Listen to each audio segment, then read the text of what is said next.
Defense Subcommittee will come to order. Today, the subcommittee will receive testimony from Lloyd, the Secretary of Defense, General C.Q. Brown, the Chairman of the Joint Chiefs of Staff, Mike McCord, the Undersecretary of Defense for Comptroller. The Department of Defense is requesting $833 billion within this subcommittee's jurisdiction for fiscal year 2025. This is 1% higher than fiscal year 24 enacted level and would keep defense spending within the cap imposed by the Fiscal Responsibility Act, which is an interesting number considering the non-defense discretionary request is about $23 billion over the same cap. President Biden frequently reports a quote from his father, "Don't tell me what you value, show me your budget, and I'll tell you what you value." It seems this administration will continue to value its domestic agenda over national security. I, on the other hand, agree with the former Secretary Jim Mattis, who advocated for annual 3 to 5% real growth in defense top line to both fight tonight and adequately invest in capability to deter and win in tomorrow's wars. That said, this subcommittee will closely scrutinize the request to ensure that we provide a strong military as we develop fiscal year 2025 defense appropriation bill. Our job is made more difficult when our enemies are emboldened to act with impunity. Secretary Austin, with the deteriorating global security environment as a scorecard, I assess that your emphasis on integrated deterrence is failing. China is positioning itself to realize Xi's vision of building a force capable of taking Taiwan by 2027, producing capability at scale and bullying our allies and partners across the Indo-Pacific. Xi is not deterred. Russia is in the third year of an unjust war of aggression against Ukraine, with no signs of stopping its ongoing invasion attempt. Putin is not deterred.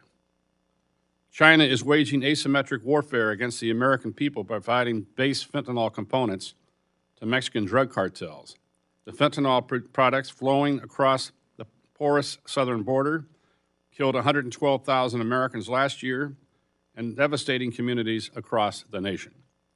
The Chinese suppliers and the Mexican drug cartels are not deterred. And over the weekend, Iran, for the first time, launched a direct attack on the state of Israel.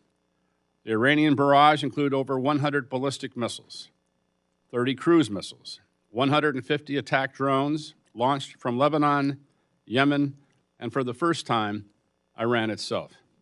99% of their missiles and drones were intercepted, but make no mistake, Iran is not deterred.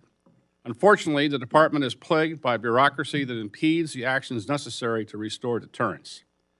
This is most notable over cost and significantly delayed weapon system acquisition.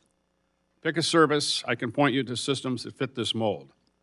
The Navy's Columbia and Virginia submarines are both delayed despite being dubbed the service's #1 priority. Air Force Sentinel experienced a Nunn-McCurdy breach. The Army spent over $2 billion developing FARA only to cancel the program. The Space Force GPS ground system is more than $3 billion over budget, more than 7 years late, and is still not delivered. And of course, there's the department's entire hypersonic program, which has cost over $10.5 billion so far and produced not a single fielded system. Our warfighters need modern technology now. A part of the solution must be a true commitment by the department to embrace and adopt an agile and innovative approach to acquisition. In fiscal year 2024, Defense Appropriations Act, I invested in this solution by ensuring that Defense Innovation Unit received $1 billion along with the flexible authorities necessary to rapidly identify, contract, and deliver innovative technologies to the warfighter. Included in this funding is $220 million for combatant commanders to procure and rapidly field their capabilities they need most urgently. The hedge portfolio investment is critical to addressing the emerging, dynamic, and materializing threats I discussed earlier. This funding is separate and distinct from the replicator effort. Fiscal year 2024 appropriations reinforce this fact, providing $1 billion for DIU and more than $200 million for replicator Tranche 1. Additionally, to achieve an effective and efficient military, the department must also re-optimize its workforce. I'm pleased to see that fiscal year 2025 request includes a net reduction in civilian full-time equivalents. and I'm encouraged by the progress the Department is making to incorporate artificial intelligence and process automation to eliminate manual business processes. More must be done here. And finally, our people are an asymmetric advantage that our adversaries could never replicate. They deserve the best, from barracks to business systems and from livable wages to robust family support. We as a committee have long championed significant boost in pay for our junior enlisted service members, and I'm happy to note this seems to be a popular initiative in Congress this year. Together with their families and our service members are the foundation upon which our nation's strength is derived. Supporting and investing in them is a priority, and I know we can all agree on that.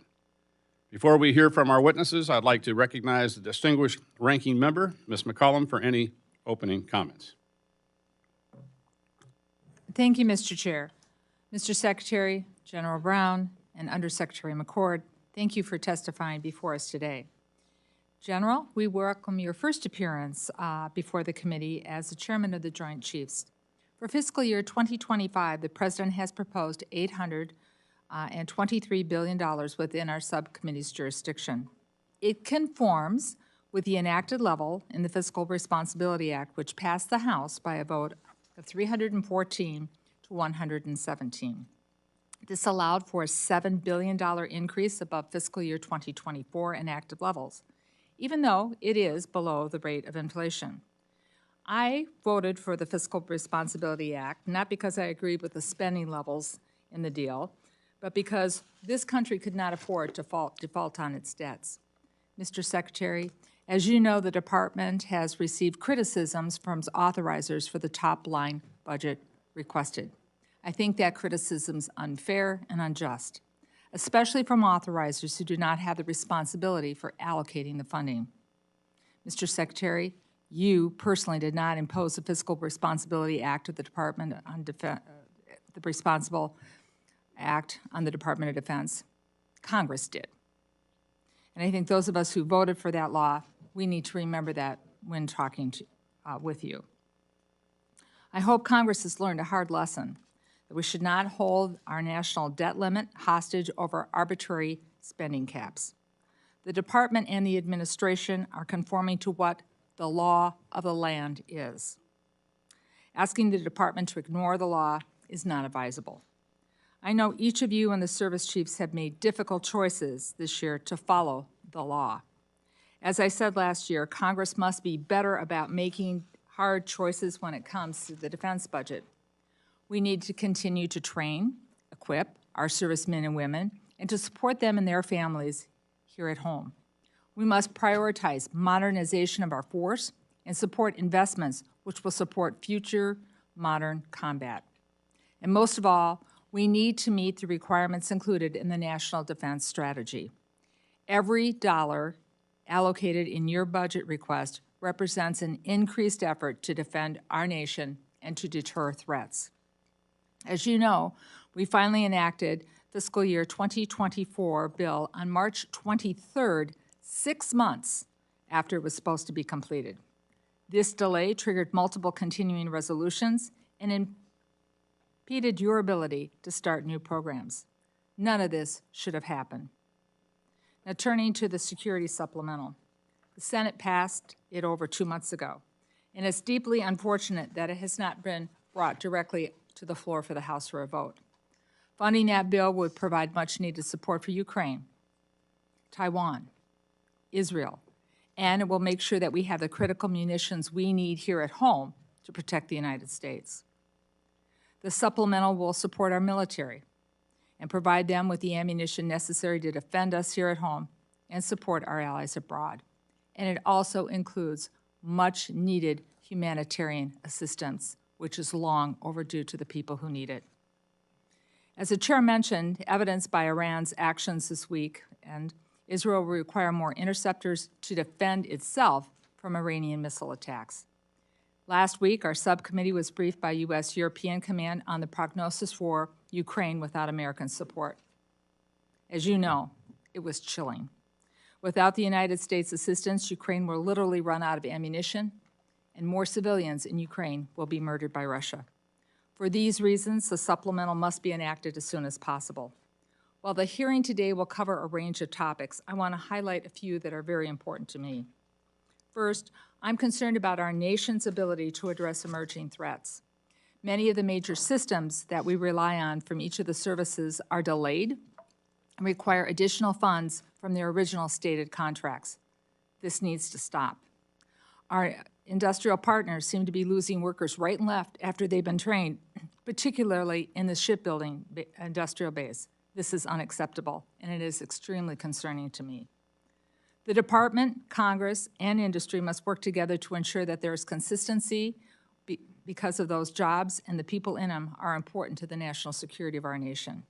Second, the subcommittees heard from the Army and the Navy about how they are addressing recruitment and retention issues. I'd like to know what you think the progresses of the services have made in recruitment goals in the past year, and do you believe this will get us back on track on the near-term future?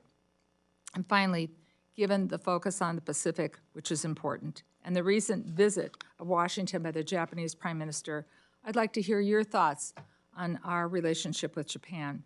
How can the department work with Japan to better utilize maintenance and repair facilities in Japanese territory that our forces can execute their missions more effectively and efficiently? And what are some of the ways that the department has worked to strengthen our relationship with allies, such as the Philippines, Australia, and South Korea? Again, thank you to the service for our witnesses who are appearing before us today and those who serve and work under you. We appreciate your testimony and answers to our questions. Mr. Chairman, thank you for the courtesy, and I yield back. Thank you, Ms. McCollum. And now I'd like to turn to the chairman of the full committee, my good friend, Chairman Tom Cole. The floor is yours. Thank you very much, Chairman Calvert, and good morning to our witnesses, certainly Mr. Secretary, General Brown, Undersecretary McCord. It's great to have you here this morning. Iran's missile and drone attacks on Israel and the persistent and aggressive actions of China and Russia are reminders that we need a strong military to deter war, protect U.S. interests, and when necessary, win in conflict. We are witnessing an evolution in warfighting through the proliferation of technology. Small, cheap, and autonomous systems provide regional actors with the ability to threaten their neighbors and endanger the global order. With that backdrop, the Department's fiscal year 2025 request makes tough choices to stay under the Fiscal Responsibility Act caps. It trades long-term modernization of capabilities to preserve near-term readiness of force. Frankly, like my friend Chairman Calvert, I'd like to see an increase in defense spending to more completely address these threats. And I certainly, as my good friend Ranking Member McCollum said, support the supplemental both for its immediate impact and its long-term assistance in developing and sustaining our own industrial base. However, additional funding would not absolve the department of its responsibility to deliver capabilities on time and on budget. In that regard, I certainly associate myself with remarks of my good friend Chairman Calvert. From hypersonic programs to shipbuilding to aircraft like the E-7, I continue to be concerned by the department's inability to deliver weapons to the warfighter in a reasonable time frame. Successful weapons system acquisition requires clear standards, adequate funding, competent program management, and a trusting partnership between the department and industry. It also requires constant communication and transparency with the Congress. These are some of the areas, there are some areas, such as munitions, where the department is working directly with this committee and providing the funding and demand signal necessary to ramp industrial base production. I'm interested in your thoughts, Mr. Secretary, on how to go a step further and develop surge capacity across the industrial base. This would increase our readiness for whatever the global security environment throws at us. I want to note that the department is enduring the most challenging recruiting crisis since the creation of the all-volunteer force. The junior enlisted force is the lifeblood of the military, and this committee is committed to recruiting and retaining the best America has to offer. There's no shortage of challenges for this department, and I look forward to hearing how the fiscal year 2025 budget request addresses those issues. Thank you, Mr. Chairman. I yield back. Thank you, Chairman. Gentlemen, your full written testimony will be placed on the record. Please give a brief summary of your statements. Secretary Austin, the floor is yours. Chairman Calvert, Ranking Member McCollum, distinguished members of the committee, thanks for the opportunity to testify in support of President Biden's proposed fiscal year 2025 budget for the Department of Defense. And Chairman Cole, I look forward to continuing to work closely together as you take the gavel of the full committee. I'm pleased to be joined by our outstanding Chairman of the Joint Chiefs of Staff, General C.Q. Brown, and by Undersecretary Mike McCord, the Department's Comptroller. Let me start by thanking this committee for all that you do to support the U.S. military, our troops, and our military families. We've again seen the exceptional skill and professionalism of our forces after Iran's unprecedented and reckless assault on Israel. Alongside Israel and our allies, we had enormous success in defeating Iran's attack.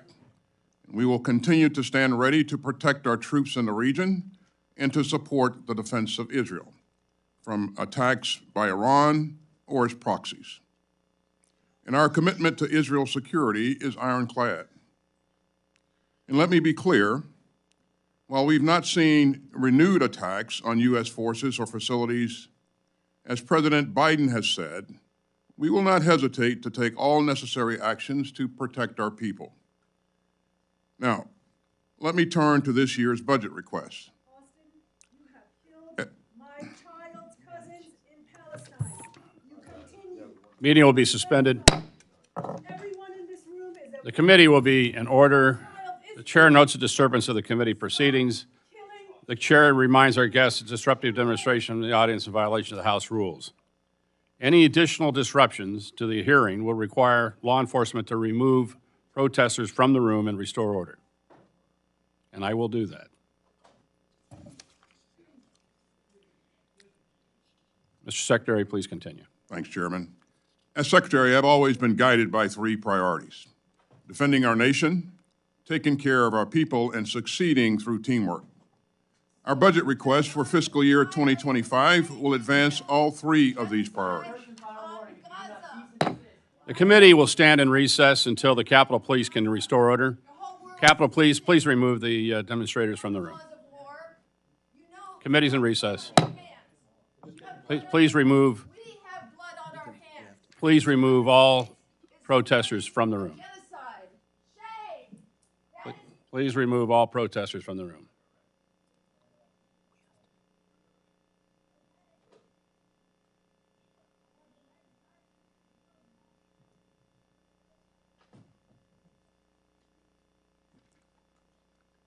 Any additional protests, all protesters will be removed from the room. Committee will come back to order. Mr. Secretary, please proceed. As I said, Chairman, our budget request for fiscal year 2025 will advance all three of the priorities that I mentioned. First, the President's request will invest in cutting-edge capabilities across all domains. This includes $48.1 billion for naval and shipbuilding capabilities, $61.2 billion to reinforce U.S. air dominance, and $13 billion to bolster Army and Marine Corps combat capabilities. Our request will also provide $33.7 billion to strengthen our space architecture and $14.5 billion to develop and field advanced cybersecurity tools. It will direct $49.2 billion to modernize and recapitalize all three legs of our nuclear triad. And it will sharpen our tech edge through a $167.5 billion investment in procurement and a $143.2 billion investment in R&D. Second, this budget request will support our outstanding troops and their families. That includes raising base pay and housing allowances, investing in better housing, making child care more affordable, and funding vital work to prevent sexual assault and suicide in the military. And third, this request will help the department further deepen our teamwork worldwide. Our network of allies and partners remains a strategic advantage that no competitor can match. And you can see its power in our strengthening ties across the Indo-Pacific, in today's expanded and united NATO, and in the 50-country Ukraine Defense Contact Group that I convene. Our budget remains rooted in our 2022 National Defense Strategy. Our request positions the United States to tackle the department's pacing challenge, the People's Republic of China, with confidence and urgency. It will help meet the acute threat of Putin's increasingly aggressive Russia. It will help us tackle the persistent dangers that we've just seen from Iran and its proxies in their attack on Israel. It will help us take on the threats from North Korea, global terrorist organizations, and other malign actors. And it will help us continue to deter aggression against the United States and our allies and partners, and to prevail in conflict if necessary. Now, today, I want to underscore three key messages. First, even as our budget request abides by the mandatory caps set by the Fiscal Responsibility Act, it is aligned to our strategy. We made tough but responsible decisions that prioritize near-term readiness, modernization of the joint force, and support for our troops and their families. Our approach dials back some near-term modernization for programs not set to come online until the 2030s. Second, we can only fully reach the goals of our strategy with your help. And I'm grateful that Congress passed the fiscal year 2024 appropriations in March. The single greatest way that Congress can support the department is to pass predictable, sustained, and timely appropriations. My third and final message is that the price of U.S. leadership is real, but it is far lower than the price of U.S. abdication. As the President has said, we're in a global struggle between democracy and autocracy, and our security relies on American strength of purpose. And that's why our budget request seeks to invest in American security and in America's defense industrial base. It's also why the administration has requested nearly $60 billion in the National Security Supplemental for the department. And that supplemental would support our partners in Israel, Ukraine, and Taiwan. And it would make key investments to increase submarine production. In fact, about $50 billion of this supplemental would flow through our defense industrial base, creating good American jobs in more than 30 states. Now, we are more than 2 years into the Kremlin's war of aggression against Ukraine. And Putin is betting that the United States will falter, abandon our friends, and leave Ukraine in mortal danger. If the Kremlin prevails in Ukraine, it would embolden would-be aggressors around the globe. And we know that China, Iran, and others are watching what Putin does and how we respond. So we look to our partners in Congress to help us make the investments needed to strengthen America's security through both the supplemental and the President's budget requests. The United States military is the most lethal fighting force on earth. And with your help, we're going to keep it that way. I am truly grateful for your support for our mission and for our troops. And I look forward to your questions. Thank you. Thank you, Mr. Secretary. General Brown, you're recognized. Chairman Calvert, Ranking Member McCollum, Chairman Cole, and distinguished members of the committee. I'm honored to join Secretary Austin and Honorable Mike McCord to appear before you today. On behalf of the Joint Force, Department of Defense civilians, and our families, I want to thank Congress for your steadfast support and the opportunity to testify on the fiscal year 2025 defense budget request, which reflects our shared commitment to national security. The global security environment is increasingly complex. The 2022 National Defense Strategy identifies 5 key challenges. The People's Republic of China, our pacing challenge, continues its risky behavior around the globe. A newly aggressive Russia, with its unprovoked war against Ukraine. A reckless Iran, who, as we saw just this past weekend, attempts to escalate regional conflict with unprecedented attacks in support of proxy forces. A destabilizing North Korea, which threatens regional security, and violent extremist organizations which leverage instability to advance their cause. These challenges are interconnected, which demands a strategic approach addressing the immediate threats while also preparing for future contingencies. Days after becoming the chairman, I laid out 3 expectations in my message to the Joint Force. Honoring our warfighting skills has primacy in all we do. Modernizing and aggressively leading with new concepts and approaches, and trust is the foundation of our profession. Our military exists to fight and win our nation's wars. We train every day to ensure we are so good at what we do that we deter any adversary from engaging the U.S. in conflict. This budget requests $147 billion to sustain readiness and ensure the department can counter near-term threats. We're also focused on better integrating our allies and partners in our planning and operations by investing in critical programs and capability, expanding security cooperation, exercises, training, and interoperability. Our investments in readiness ensure the joint force can respond when the nation calls. While we are focused on our readiness for today, it's critical to modernize and lead with new concepts to prepare for tomorrow. The department continues to invest in capability and capacity to outpace our competitors while transforming from costly legacy platforms that are no longer relevant to the threat. This budget strategically invests in $167.5 billion in procurement, underscoring our commitment to equip the joint force with unparalleled combat capabilities across every domain. This budget also invests $143.2 billion in research, development, tests, and evaluation of future capabilities that will retain our strategic edge. Finally, this budget invests significantly into nuclear modernization, digital innovation, multi-year procurement of critical munitions, and a strengthened defense industrial base.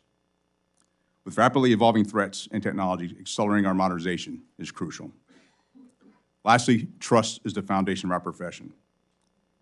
Joint force must build upon and uphold trust in each other, trust with our families, trust of our elected leaders, and trust of our nation. Enhancing the quality of service and the quality of life of our personnel is not just a moral obligation, it's a strategic imperative.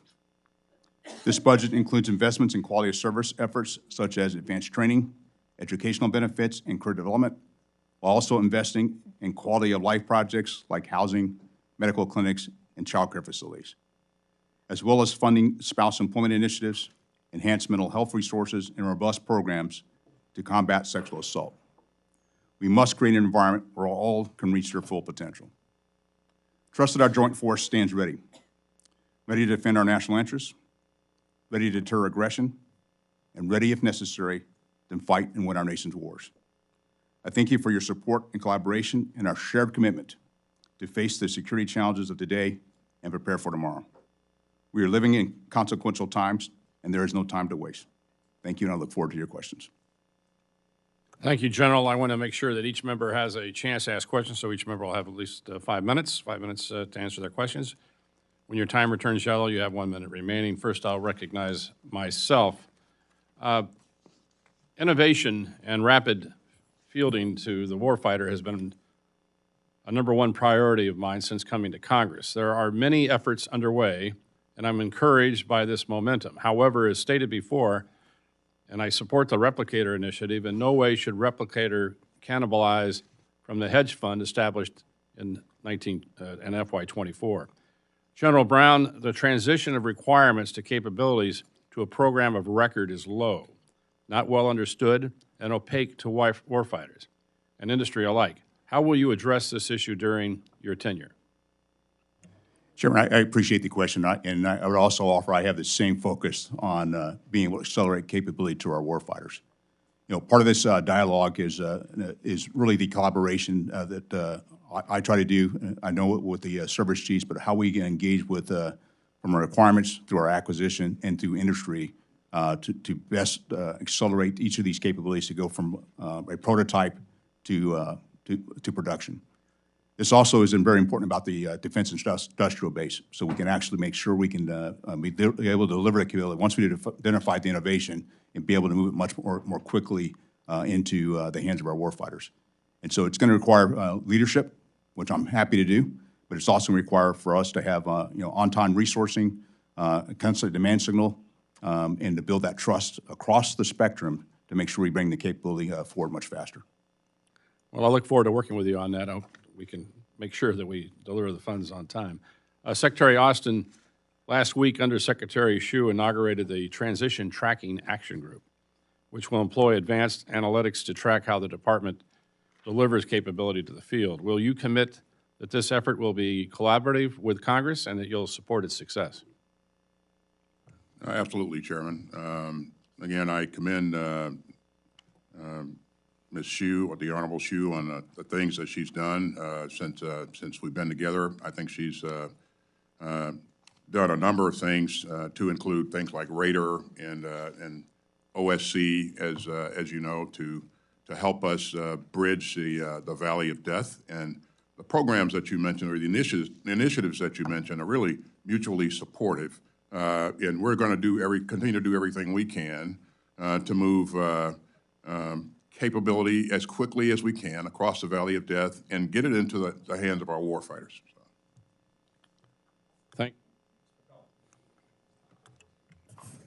Thank you, Mr. Chair. Mr. Secretary General Brown, Undersecretary McCord, the Senate passed is supplemental, and it includes funding for allies and partners in EUCOM, CENTCOM, and INDOPACOM, as well as much-needed humanitarian assistance. Mr. Secretary, I'm going to ask a couple of questions together. Could you please let this committee know how our allies and partners are reacting to our delays in the enhancement of the supplemental? General Brown, please share with us your military assessment of the situation in Ukraine today and what it looks like for tomorrow. Mr. McCord, we know that the services are utilizing base funds to cover the cost of deployed personnel operating in EUCOM and CENTCOM. If we do not enact a supplemental, how will this impact the services FY24 base activities? So in general, why do we need to pass the supplemental right away? And is the United States losing stature in the world community? Thank you, gentlemen.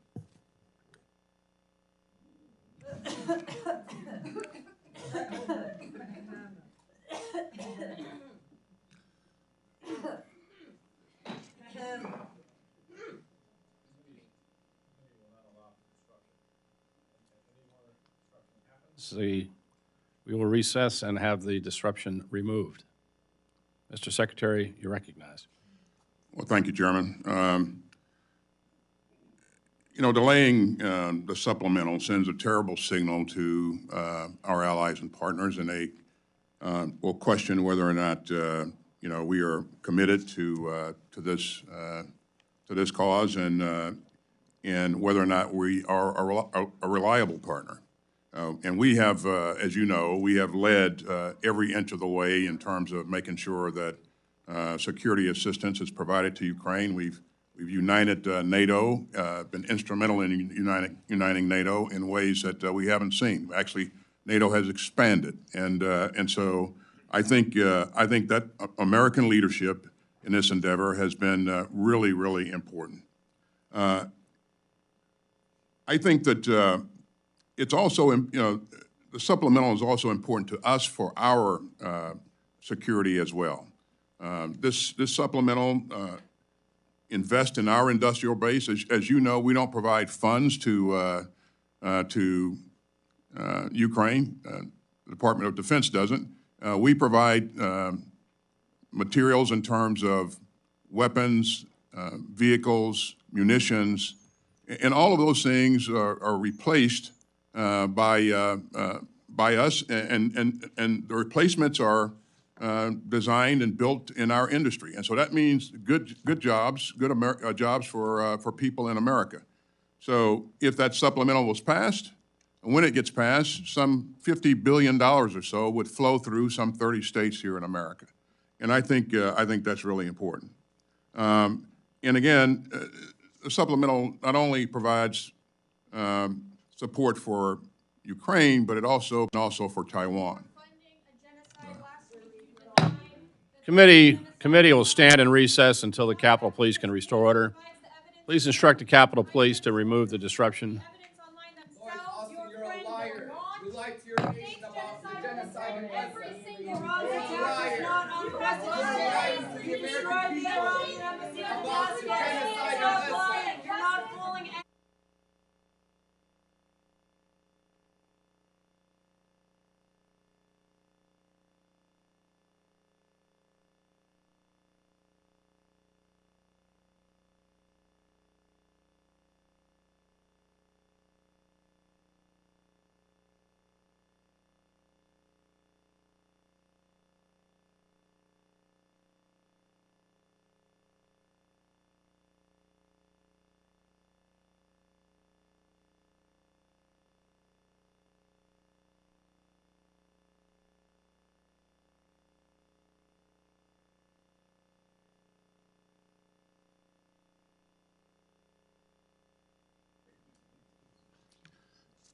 So to sum it up, this supplemental is really important for a number of reasons.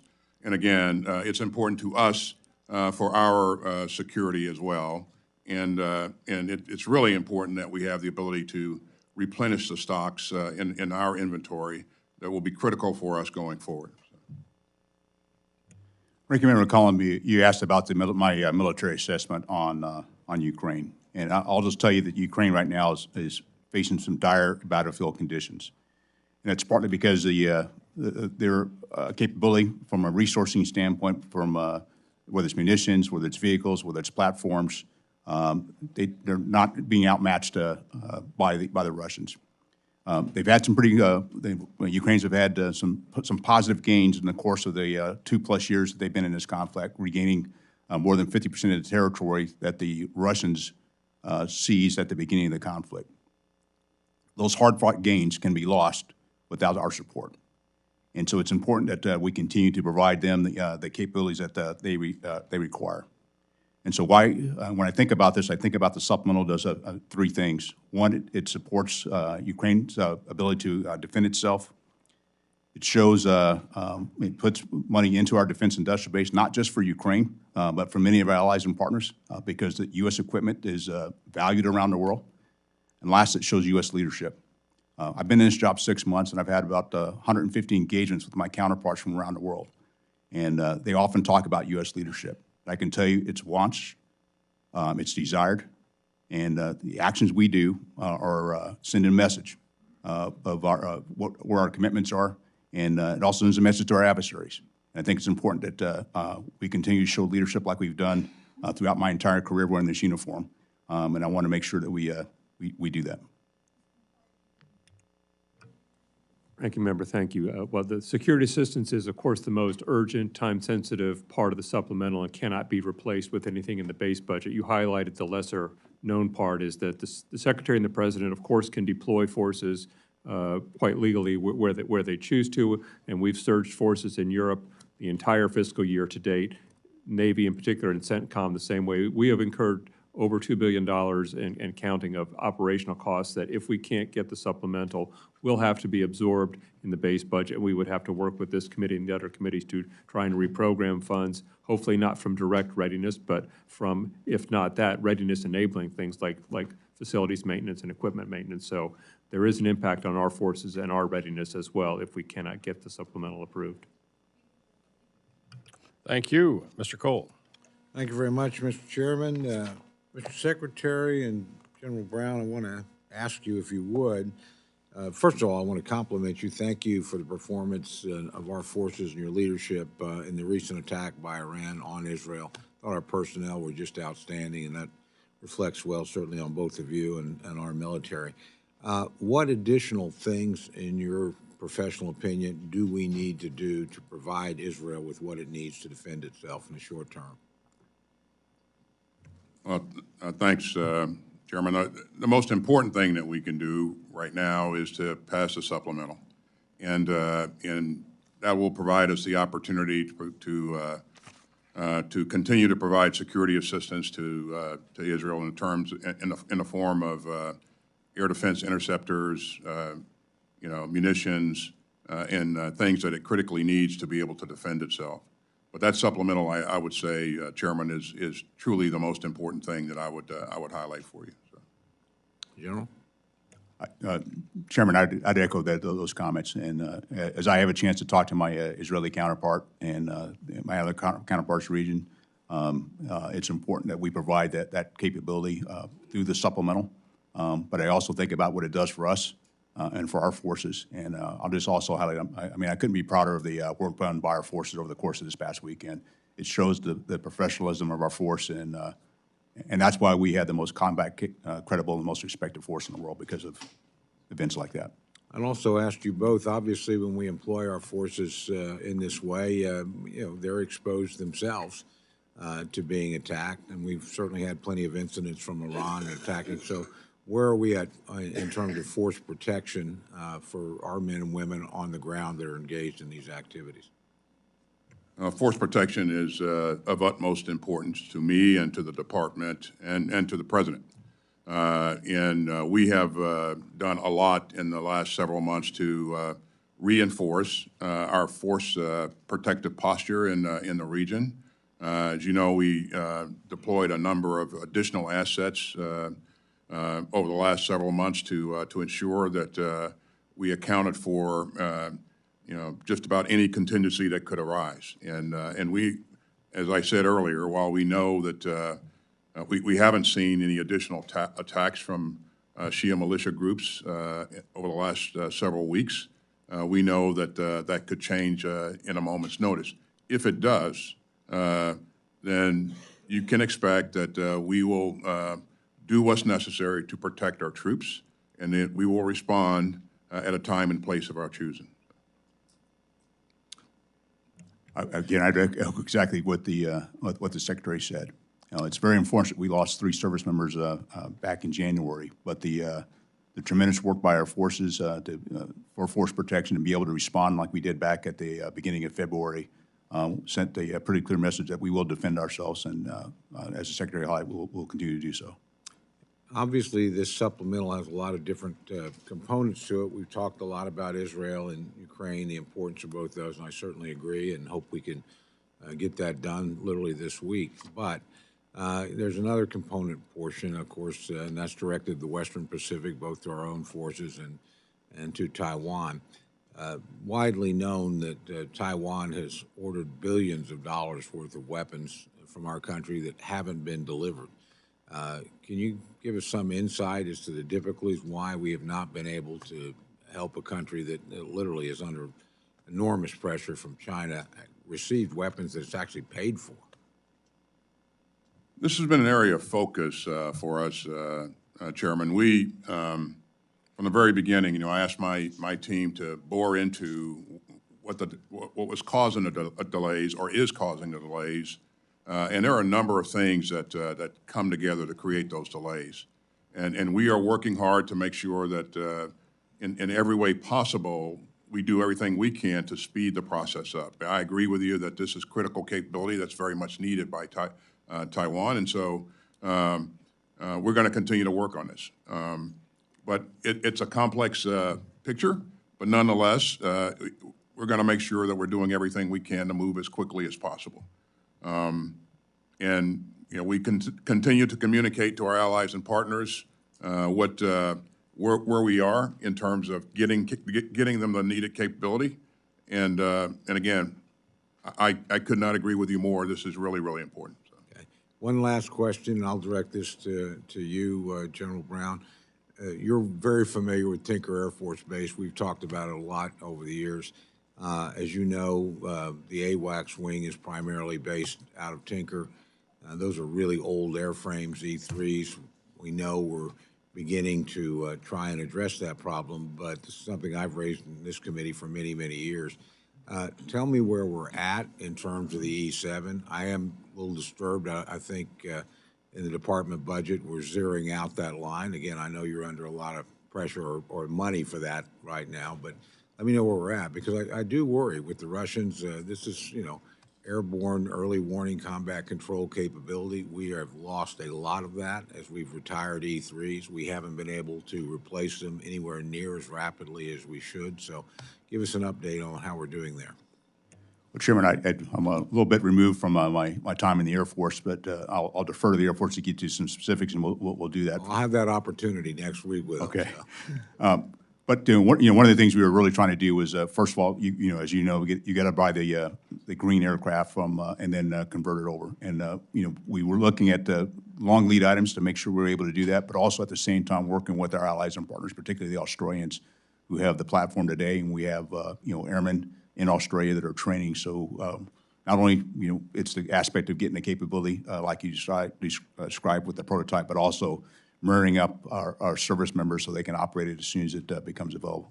And we'll continue to work very hard to make sure we bring that capability forward as well. Well, I look forward to working with you on that, but I just want to highlight as a matter of real concern. I think this really relates to Chairman Calvert's larger point about delivering weapon systems on time and on budget. And I think we've got a problem across the board. We've used a lot of, eaten up a lot of our immediate capability on the assumption certain things would be ready at a certain time, and it hadn't happened. So we have a gap where the capability's gone, and we haven't got the replacement online. Worries me a lot. With that, yield back, Mr. Chairman. Thank you, Mr. Chairman. Mr. Lauro. Chairman. Mr. Secretary, welcome. Sorry, we're kind of hearing hopping this morning, so I welcome you to the committee. Mr. Secretary, it's well known that the Navy is experiencing significant issues related to shipbuilding, and in particular submarines. We know we need more ships, more subs, but we lack the infrastructure and the workforce to stay on track. I want to be clear that the private sector could do more to help. There are delays in several programs, including both the Columbia and Virginia-class submarines and a future aircraft carrier. We also have a significant backlog of ship and submarine maintenance, all of which have a footprint in my state. These delays will impact the Navy's readiness, and the Navy completed a 45-day shipbuilding review to address some of these issues.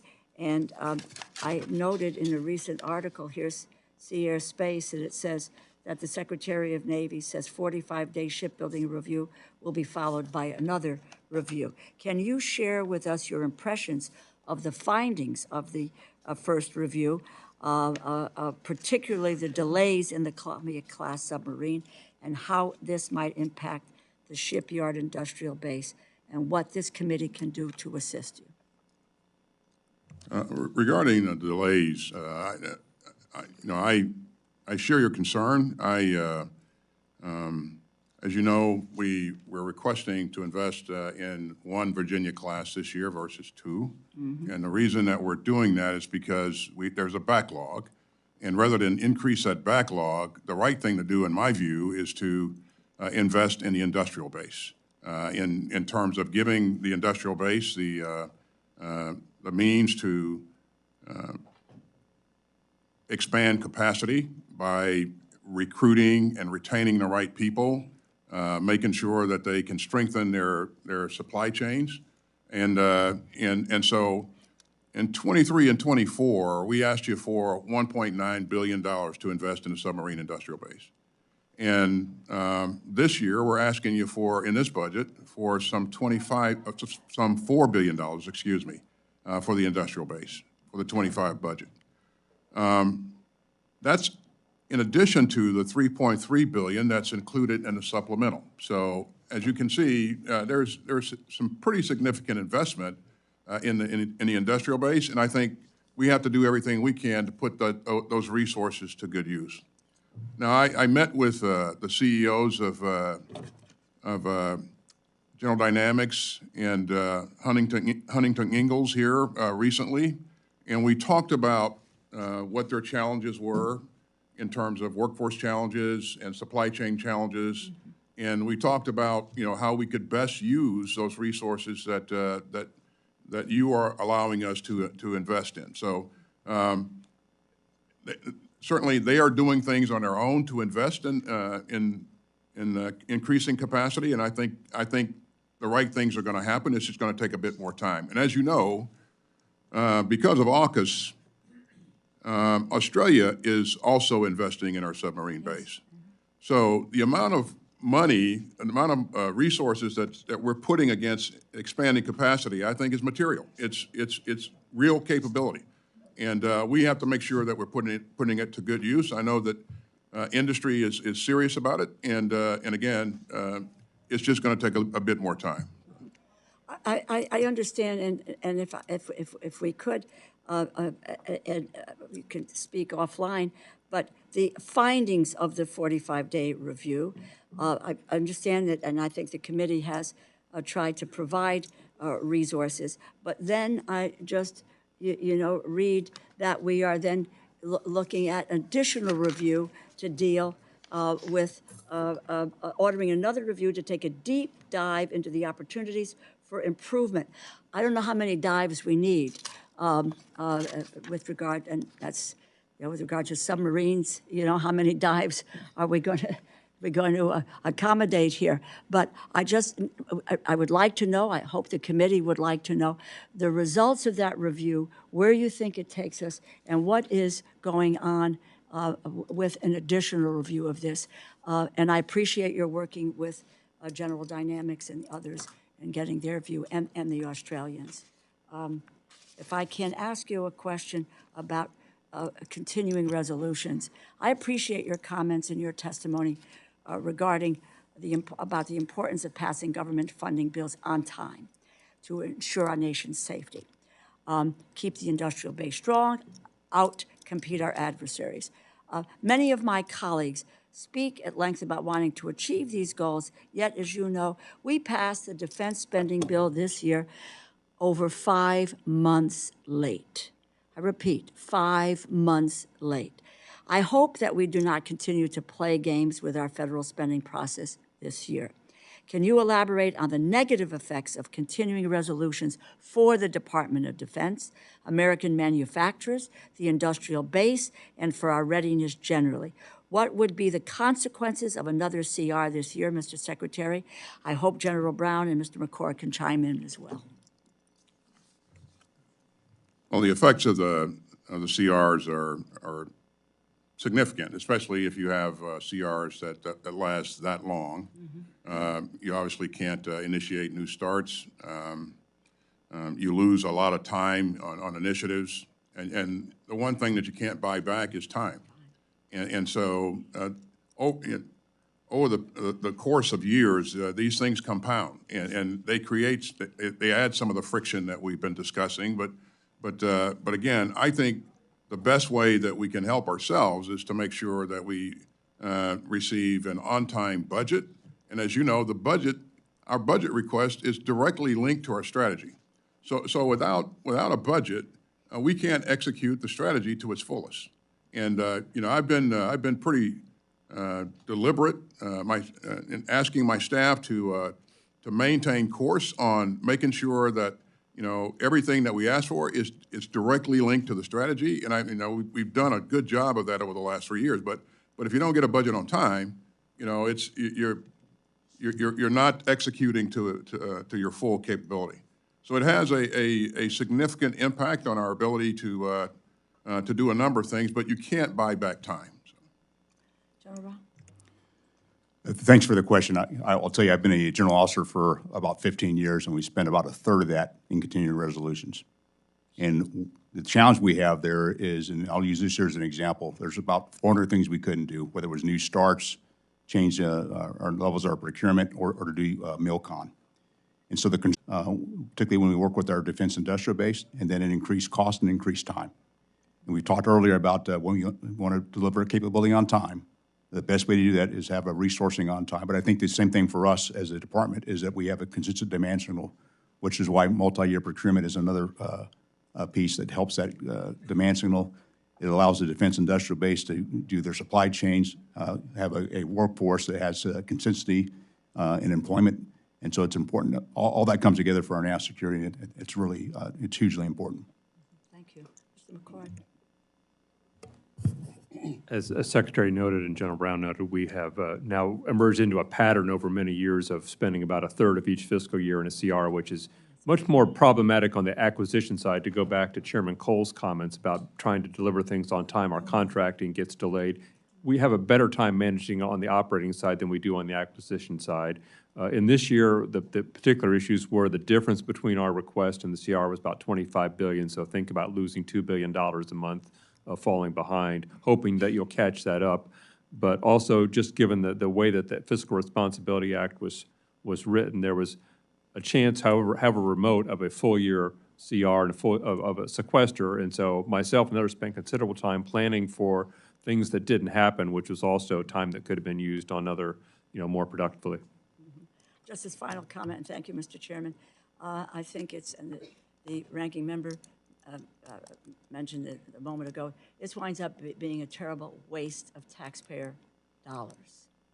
And people who care deeply about that should think about this, as well as people who care about our national security and our being able to do.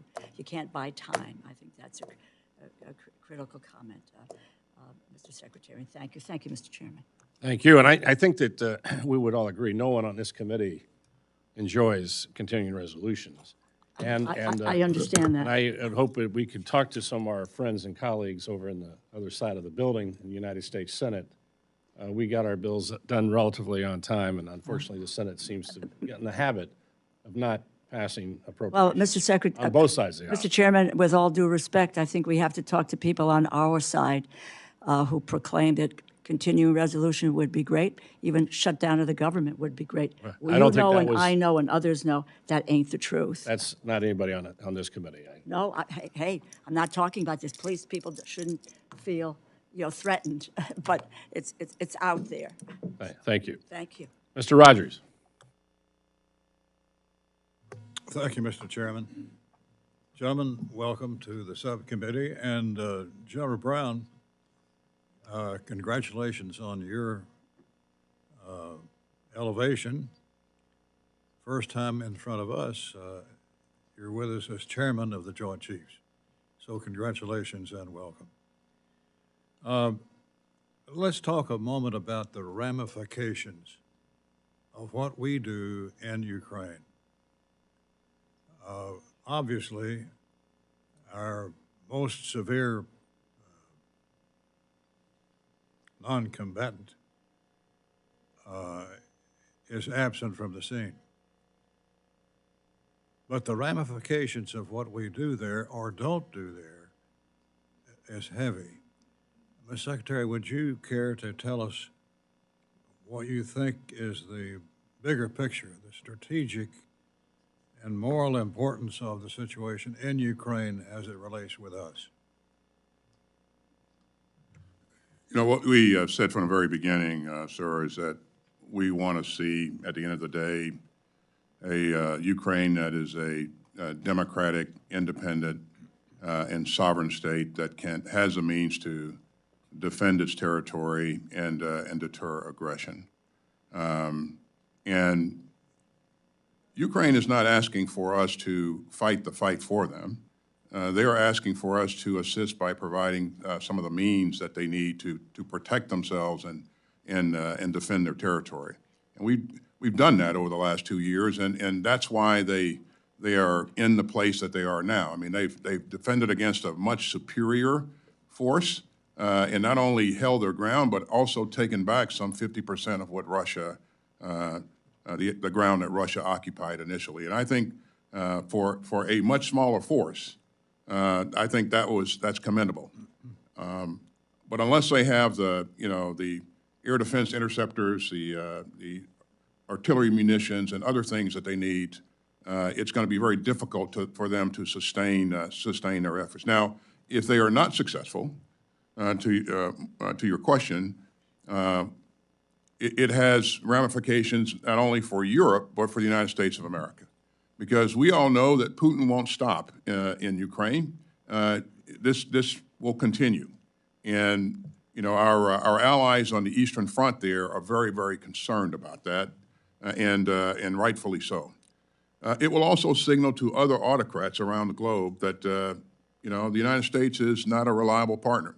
And so all of the alliances and partnerships that we've worked hard to develop over the years will be in question in terms of their eyes. So it has significant ramifications. But again, I think Ukraine has done an incredible job of inflicting significant damage on the Russian military with a much smaller force. And they've done that with our help and the help of some 50 nations that we've rallied in their support. Well, with Mr. Putin saying very openly and repeatedly that he wants to restore the old Soviet Union, and all of the nation states in Eastern Europe especially, as you have said, are looking to us, and if we fail them, I think it fuels further the belief that Putin will try to succeed in restoring the old Soviet Union. Do you agree with that? Do you agree with that? I absolutely agree, sir. I think Putin believes that he can wait us out. He believes that the resolve of the Western countries will soon fade, and our our coalition will fracture, but Putin's wrong. You know, we're going to continue to try to find ways to support Ukraine. Let me quickly ask you about landmines in Ukraine. 60 Minutes on CBS last week did a story about the landmines that have been sown all through Ukraine by Putin and his forces. What can you tell us about that problem? The Russians have made extensive use of landmines, and we saw the Ukrainians go up against that last spring as they launched their offensive. And they've done that. The Russians have done that in every place they fought. But in this case, the territory, the terrain is littered with just, you know, with landmines, and it will take years to police this up, to clean this up. We've stood up a capability coalition with countries who are volunteering to pool together their capabilities to assist Ukraine in acquiring the right capabilities to address this problem going forward. But it's going to be something that's going to require a lot of countries to work together on in the future. Thank you, Mr. Secretary. I yield back. Thank the gentleman. I recognize Mr. Cole for an announcement. I think probably good news on all fronts. Just want folks to know that the three component bills of the supplemental have been filed. Three. One for Israel, one for Ukraine, one for the Western Pacific. My understanding there'll be a fourth bill that relates to border security, but those will be, the component parts of the supplemental will be considered independently. So just want people to be aware of that. I think that's good news all around. Yield back. Thank the gentleman for that announcement. Mr. Ruppersberger. Yes, thank you. First thing, thank you all for being here today and for your service to our country. This is a very important time. And Honorable McCord, thank you for all you do and your expertise. You know, we're going through the President's budget and the supplemental. And I share your concerns about the current global security environment and the multi-phase challenges that we face. Just last weekend, Iran directly attacked Israel for the first time in decades. What happened in the Middle East this past weekend is a snapshot of what happens every day in Ukraine. But right now, Ukraine is running dangerously low on ammunition and other equipment, as you stated before. Without additional aid, I don't see how much longer they can hold out. And amidst all these conflicts, there is China. The National Defense Strategy identifies the PRC as our pacing threat, and while the global security environment is rapidly changing, we continue to be in a great power competition with China. So in that vein, General Brown, can you please describe how China is helping Russia reconstitute its military since its invasion of Ukraine? How is the PRC strategically exploiting the conflict to gain advantage in its great power competition with us? Excuse me, thanks for the question. And so how the PRC is helping Russia is, it's very low level, but by and large, it's by not condemning the acts of Russia invading another country. And how that has impact is how the PRC is watching what Russia is doing. They're watching what we're doing, and they're doing things to prepare themselves should they decide to pursue any type of conflict in the Indo-Pacific. And so it's hardening their capabilities from an economic standpoint, but also looking at their military capabilities and what they can learn as they watch the current events there in Russia, in Ukraine, excuse me. Well, thank you for that. It is apparent that it is not helping Ukraine. We are helping China. Now, in March, the Senate passed a national security supplemental that provides foreign aid to Ukraine, Israel, and Taiwan. It sounds like we're set to consider some version of that in the House, hopefully. Now, Secretary Austin, why is it critical to our own national security that we get additional military aid to Ukraine as soon as possible? If we care about the threat of China, why does it follow that we should also care about Ukraine and whether it wins or loses? Well, thanks, sir. And again, in terms of our own national security, we know that, I believe that that Putin won't stop it with Ukraine. I mean, I think he will continue to seek to pull back in some of those countries that were in the former Soviet Union, and I think we can look for significant turbulence in the region going forward if he is successful. We have provided a number of elements to Ukraine, and we'll hope to continue to do that in terms of security assistance. We have to replenish what we've provided, and so having the means to do that, I think, is really, really important for our readiness and our security. And you mentioned China. China, Iran, and others are watching what happens in Ukraine. And if the United States proves to be an unreliable partner, and not only will it erode the confidence of our European allies in NATO, but it'll also encourage players like the PRC and Iran to do the kinds of things that they would want to do anyway. So I think this creates more discord potentially in the future. But this is really important. Ukraine matters not just to Europe; it matters to the whole world. This is about the rules-based international order and making sure that a country, a leader of a country, can't wake up one day and decide that he's going to erase the borders of his neighbor and get away with it. I mean, there has to be some kind of international order. So.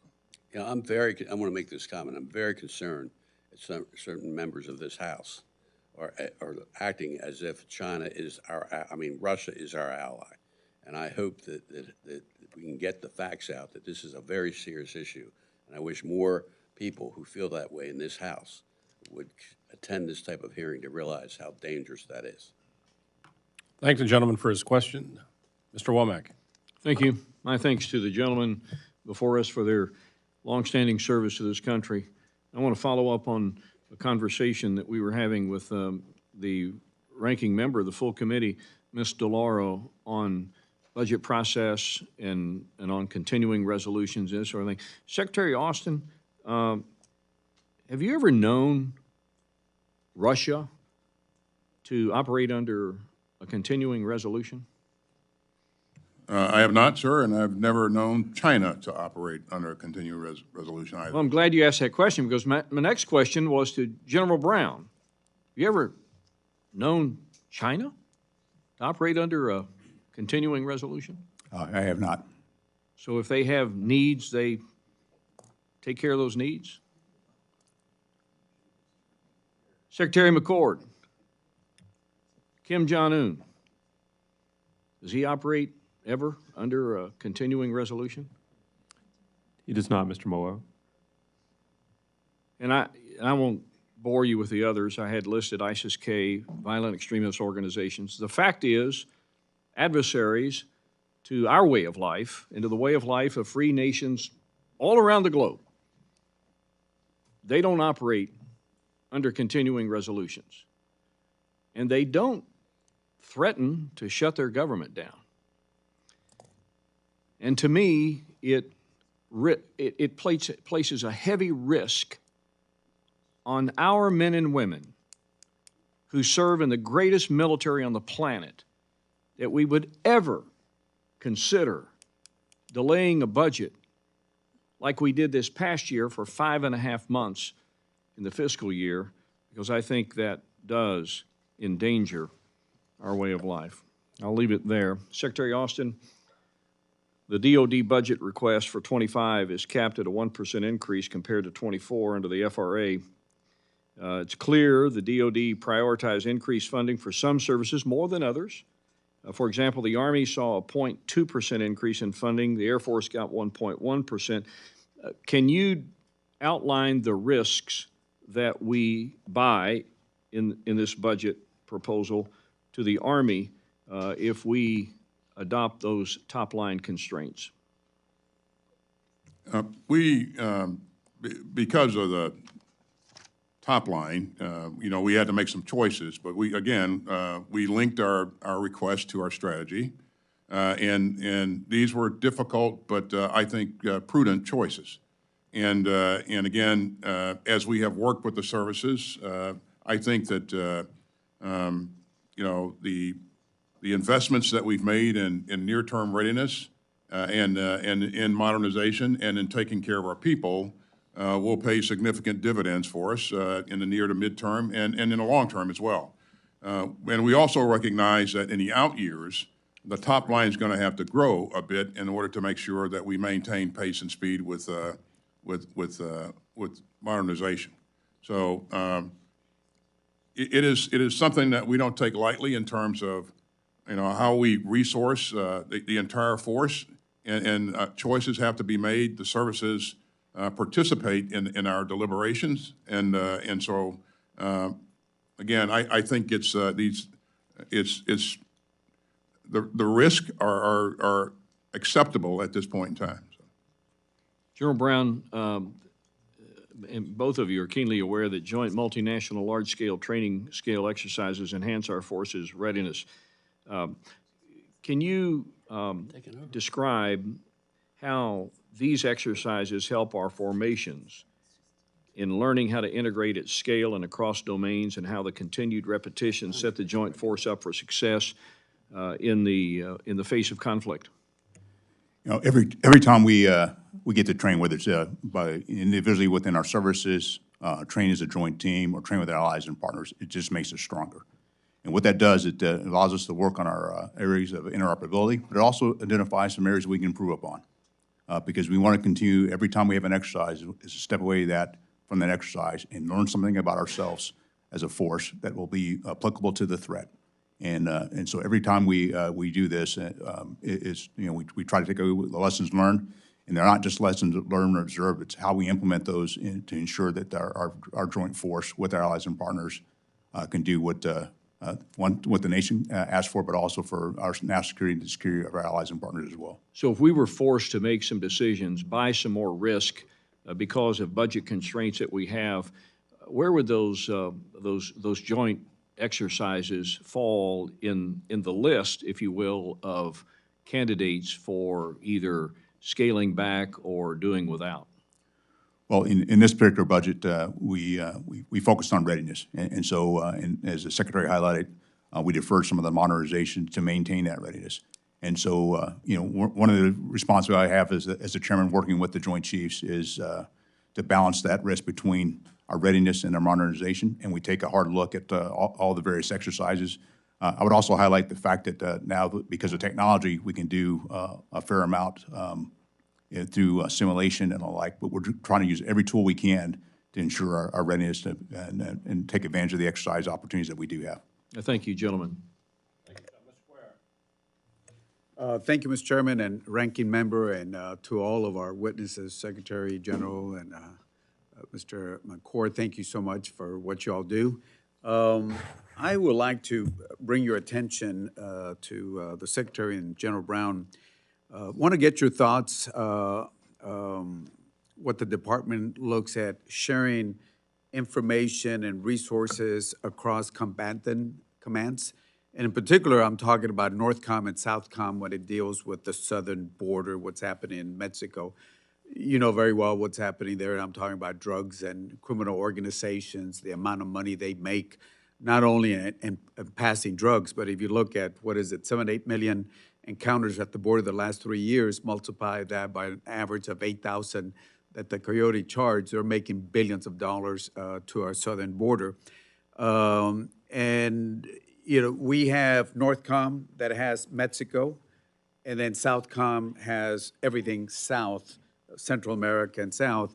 And I want to see how we can get NORTHCOM and SOUTHCOM to work better in sharing information and resources, because, you know, as you know, part of the work that y'all do is the national security and defense of our country also in that particular area. So just want to get your thoughts, and we have already talked to both commanders for SOUTHCOM and NORTHCOM, and we've asked them if they can align themselves because they're apart. They see Mexico very differently. Just want to get your thoughts on what we can do to get those two commanded areas to work better. Well, thanks, sir, and thanks for your interest in this topic. I do believe that that we do a credible job of working together currently. Both commanders are great commanders, and I have tremendous confidence in both of them. Having said that, there are always things that we can do to improve our collaboration, and I think this gets to your point. From my perspective, what I see the commanders doing is just that, finding ways to support each other, finding ways to make sure that there are no gaps that can be exploited. But you know, the environment's dynamic, and there will always be a new challenge that presents itself that will require us to develop additional capabilities and also work with allies and partners to develop their capabilities so that they can you know, control and protect their sovereign space. So to answer your question, I do believe that there are always things that we can do better, and we will continue to focus on that. So. Thank you. Yeah, and If I could, I would add is it's not only, as Secretary Howley, we've got tremendous commanders, but it's also the work that happens between the staffs, between the joint staff, between the staff at Southcom and Northcom to work in the next level of detail in how things are interconnected and to flatten that communication and using some of the digital tools we have to be able to share information, to visualize. And then also the last thing I'd highlight is just the relationships with the interagency, but also relationships with our partners within both combatant commands to get their perspective as well helps us to raise our awareness and have those two commands work better together. yes, sir. Because we need to see everything south of our border together instead of and they both commanders are fantastic. We just want to see if we can push a little bit more on that. I would ask you also, the unity of government is so important. China is just, you know what they're doing in Latin America.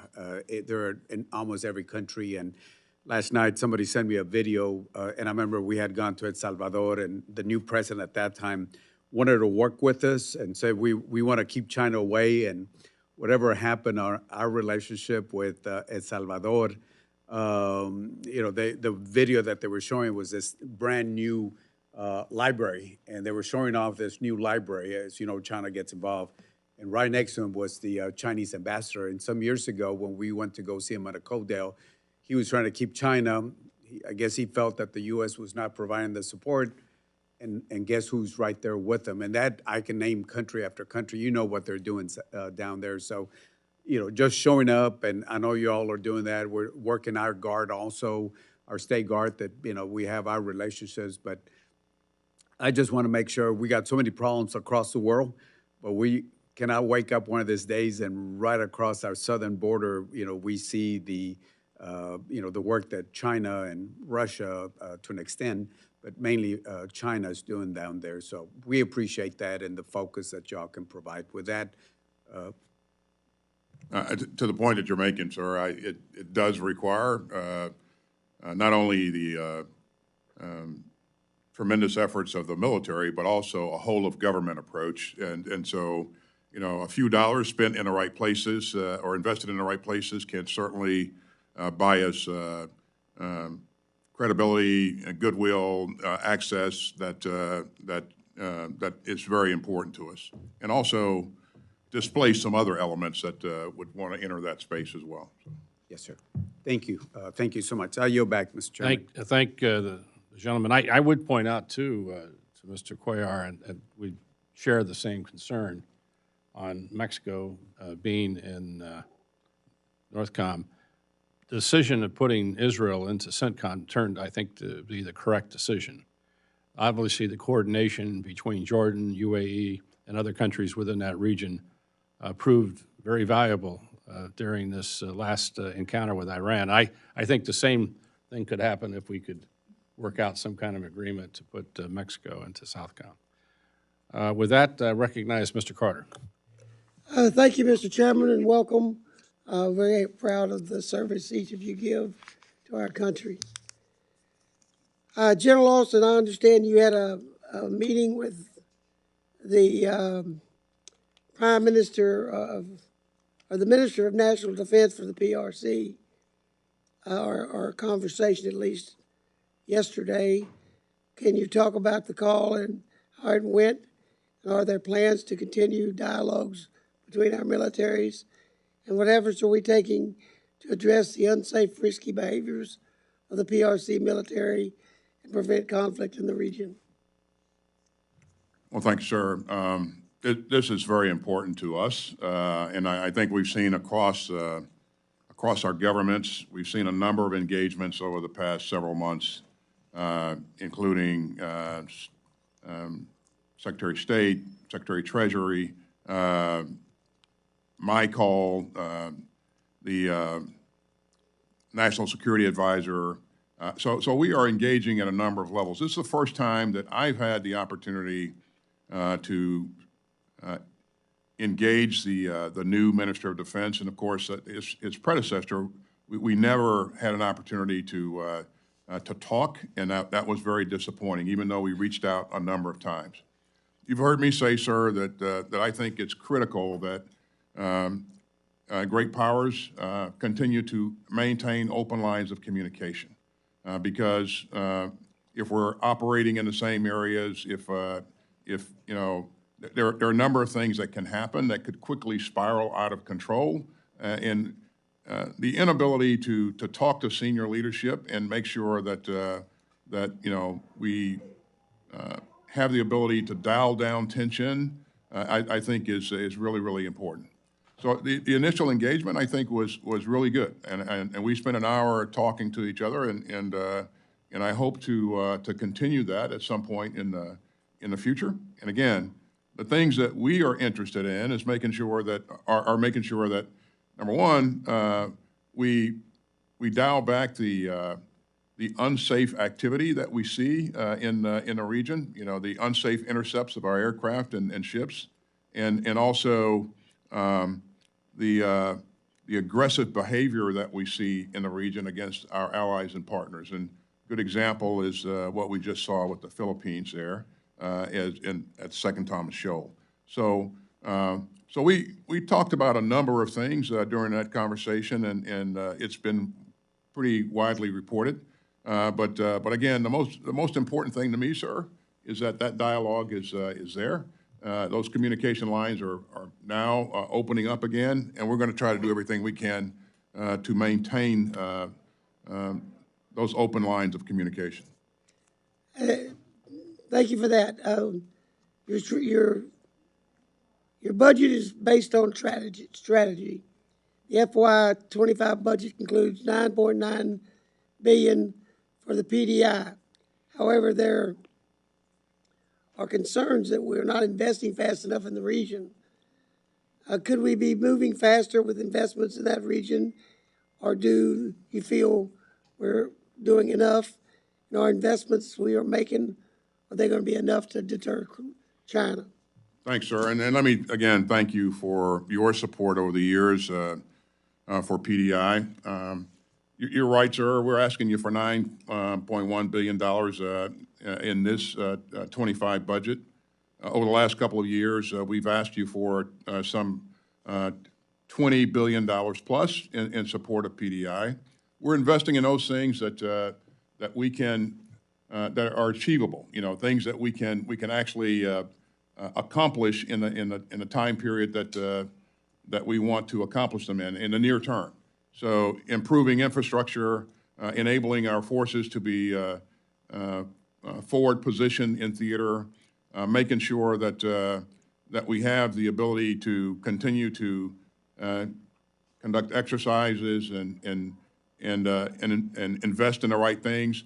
I think you know there are always things that we additional things that we can go after, but I think we've made the right choices in investing in things that we can actually achieve here in the near term.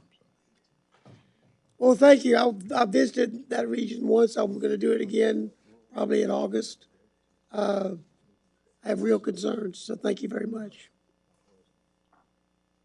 Thank you, gentlemen. I'd like to briefly pause the proceedings to recognize our newest members of the subcommittee. My friend from Tennessee, Chuck Fleischman, just joined us. Chuck was chairing his own hearing over in Energy and Water Subcommittee with the Army Corps of Engineers this morning. Good luck with them. So he couldn't be here this morning. But Chuck, welcome to the Defense Subcommittee. Pleased that Chairman Cole appointed you and look forward to benefiting from your dedication and knowledge. Thank you, Mr. Chairman. It's a welcome aboard. privilege. Thank you. That to recognize Mr. Aguilar. Thank you, Chairman Calvert. Mr. Secretary, many of us in Congress are committed to passing this national security supplemental, Ukraine, Israel, Taiwan, giving our allies the security assistance that they need to combat the threats that you've discussed, posed by Russia, the PRC, and violent extremist actors that threaten global peace and stability. We've been asking for this vote for a number of months in light of what the chairman of the full committee said, and I'd just like to offer to the chairman of the full committee, it's our hope, and our side genuinely hopes that we have an opportunity to vote on this week, and that other extraneous pieces of this aren't part of it. So from a speed perspective, we can deliver this aid as quickly and as soon as possible. It would be unfortunate if that was held up with other additional votes that weren't germane to our national security and the importance of helping our allies. General Cavoli told the authorizers earlier this week in open session that the side that can't shoot back loses. If Ukraine cannot shoot back to take out drones, they won't be able to hold the line, and Putin could be able to take more land. The U.S. is obviously the main supplier of air defense and artillery shells. Mr. Secretary, is it fair to say if we don't pass the national security funding that we can't provide those artillery shells to help combat Russia? And from a timeliness perspective, can you put a finer point on what the next few weeks means for our ally in Ukraine? You know, what we've done is try to invest in our industrial base to increase our capacity to produce artillery munitions and other things. And so what we've asked for in the supplemental, some of that is focused on increasing capacity in the industrial base. And if we fail to do that, then it's very difficult for us to keep pace with the requirements there. In terms of, what happens going forward and how long Ukraine will be able to sustain its efforts, I think we're already seeing things on the battlefield begin to shift a bit in terms of in Russia's favor. We're seeing them make incremental gains. We're seeing the Ukrainians be challenged in terms of holding the line. They're doing a very good job, a credible job, but in order to continue to do that, they're going to need, the right materials, the right munitions, the weapons to be able to do that. So, passing this supplemental is absolutely critical, and our request is that we pass it as quickly as possible because time matters, and Putin again is trying to exploit this time period where there's doubt created about the U.S.'s resolve. So. Thank you, Mr. Secretary. General, I wanted to give you an opportunity to kind of building off of what Judge Carter's question about the PDI.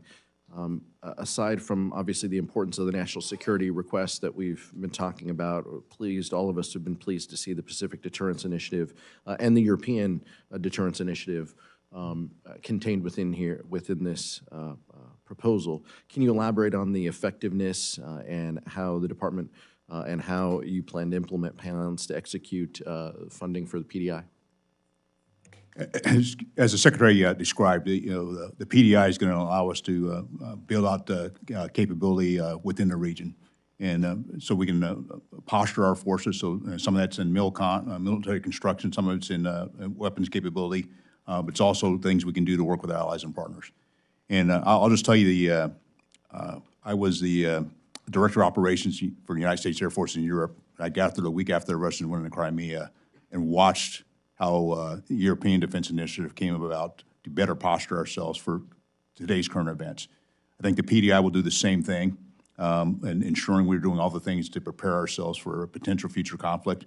And the key goal here is to be so good at what we do that we deter a future conflict, and this is where PDI is going to help us to be able to do that. Thank you, General. Yield back, Mr. Chairman. Well, we'll all have a chance to vote on the supplemental on Saturday night. With that, Mr. Diaz-Balart. Thank you very much, Mr. Chairman. Gentlemen, thank you for your service. I really have one point and then two questions. So first point is that history is full of dismal failures that are never forgotten. You know, peace in our time.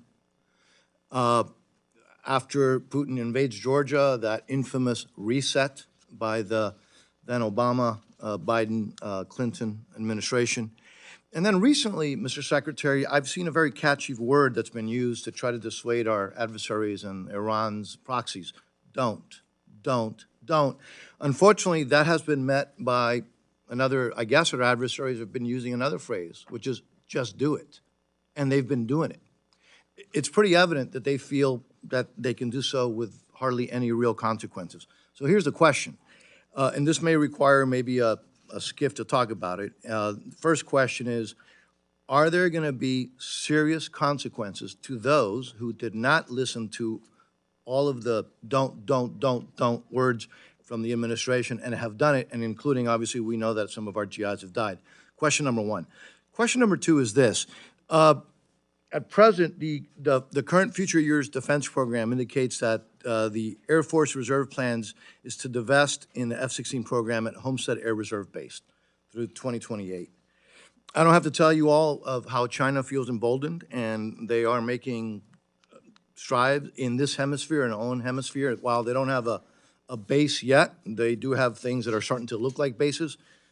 You know, refer to Argentina as an example. And so Homestead is the closest defense against any potential future hostile action. So in light of this divestiture plan, can you confirm whether recapitalization efforts are being considered to ensure that the continuity and enhancement of air combat capabilities at this key facility? Shouldn't we look at, frankly, Homestead's mission with F-35s rather than continuing with the older F-16 post-block upgrades? Again, we use Homestead. We always think of Homestead Air Reserve as a place that's essential for emergencies, for hurricanes, et cetera. But I will argue that when you look at what's happening in this hemisphere, I think we need to be a little bit more concerned about what Russia, China, et cetera, is doing in this hemisphere. So, two questions, and I appreciate hearing from you all. Thanks, sir. Well, first of all, Homestead is an important base because of its location, and it has, gives us reach that I think is pretty important. And so Homestead's going to, the plan for it is to be in the inventory for some time. So if you're asking as to whether or not we're closing down Homestead, the answer is no. That's not in the current plans. And then I'll let the Air Force speak to some of the specifics there in terms of what's planned for the future. Regarding consequences and what people have learned from what's happened here in the Middle East here recently, Iran did launch an unprecedented attack against Israel from Iran with an unprecedented number of weapons. What it should learn from that is that not only does Israel have the ability to defend itself against significant challenges, but its allies, principally the U.S., has significant capabilities as well. And so what you saw come together there in defense of Israel, I think, was quite remarkable. And again, that doesn't happen at the 11th hour. That happens because countries are working together, making sure that we have the right procedures and processes in place to enable us to do that. And the skill of our pilots and the ability to pass information between countries and share insights on battle space, I think all of that came together the way it was supposed to come together. And General Kurilla and others have been working on this issue for quite some time, and I think you saw some of the outcomes on Saturday night. But what Iran should learn is that number one, their assumptions are wrong, number two, that, we're gonna do what's necessary to help in the defense of Israel. Mr. Secretary, I get that I'm running out of time, but the key here, though, is that the administration, you, the president, said don't to a number. It wasn't just Iran, it was their proxies, and what they did is did. And what I'd like to hear from you, again, probably this may not be the place, what are going to be the specific consequences for those who basically thumbed their nose at the President of the United States, at you, at others in the administration? When you said don't, they said did.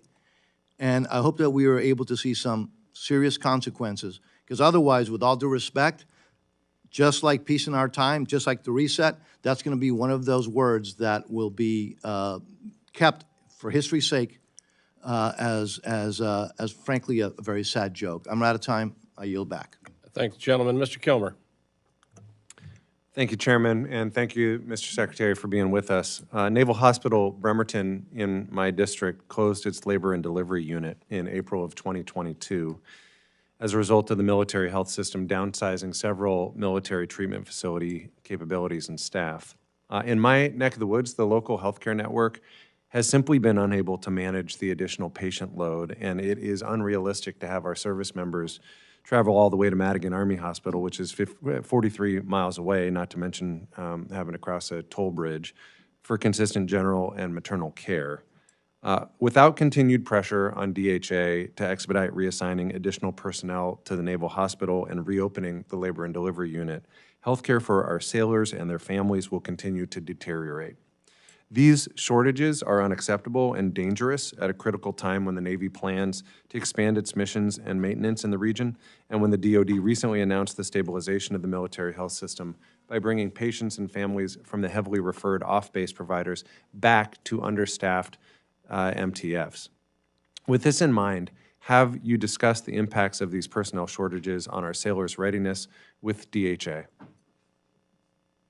We have, sir, and we've also discussed it with the services. To the point that you're making, we do need to make sure that we invest in our healthcare system by making sure that we have the right personnel on board and the right numbers to be able to provide that service that our service members and families expect. So with that in mind, do you plan on urging DHA to reassign personnel to Naval Hospital Bremerton to respond to the significant degradation of care in Kitsap County? We're looking at rebalancing our footprint across the board, and of course that's a part of it. But we're taking a holistic look at this. And as you know, we complied with congressional guidance in terms of consolidation and of resources and that sort of stuff. But as we look at this and as we endeavor to make sure that our families and our troops and our families are getting the right kind of health care, it requires that we relook some of the assumptions and relook some of the manpower allocations that we've made in the past, and we're doing that. I'm making a personal plea that you look at this specifically related to Naval Hospital Bremerton and labor and delivery. I can tell you stories that I've heard from sailors and from their families that are heartbreaking, and it is as a consequence of these decisions that have been made. I understand tough decisions have to be made, and sometimes there's the wrong decisions, and we can make this right. I will tell you we're also working on a bill called the Midwives Act, which would direct the DoD to establish a 5-year pilot to evaluate the use of professional midwives under the TRICARE program to help alleviate some of these challenges. I hope that we can work with you and your team to secure that bill through the NDAA this year, and just wanted you to be aware of it. With the time I had left, I wanted to talk to you about our public shipyards, obviously a critical part of maintaining the readiness of our submarines and our carrier fleets. Puget Sound Naval Shipyard is in my district. We've discussed the importance of the Shipyard Infrastructure Optimization Program, which is a multi-year, multi-billion-dollar effort to upgrade our 4 public shipyards. Puget faced significant seismic risk and had to go to work quickly to repair 3 of the highest priority dry docks this past year. My question for you is, how can Congress provide the resources to ensure that the SIOP remains on track while also addressing ongoing seismic mitigations? And additionally, how close is the Navy to a decision point on the construction of the multi-mission dry dock M2D2, understanding how this is going to impact programming and planning for the necessary work? Well, in terms of what Congress can do to help us stay on track, I think we've already talked a great deal about that, and that is getting the on-time appropriations. Even though, as you pointed out, we've invested, we've decided to invest billions of dollars into PSYOP. It doesn't matter unless you get those appropriations on time and you can start the construction and that sort of stuff in a timely fashion. So your help in supporting that, I think, would be much appreciated. In terms of the Navy's decision process, I'll let the Navy speak to where they are specifically and how close they are to a decision, and I'll make sure that Secretary Del Toro and his team get up to brief you on where they are. So. Great. Thank you, Mr. Secretary, and thank you, Chairman. I yield back. Thank the gentleman. Mr. Joyce. Thank you, Mr. Chairman. Gentlemen, thank you for being here today. Secretary Austin, I'd like to follow up a little bit on what my colleague, Mr. Womack, brought up before. And just wondering, what are the current industrial capacity limits for producing key weapons and equipment, including precision-guided munitions?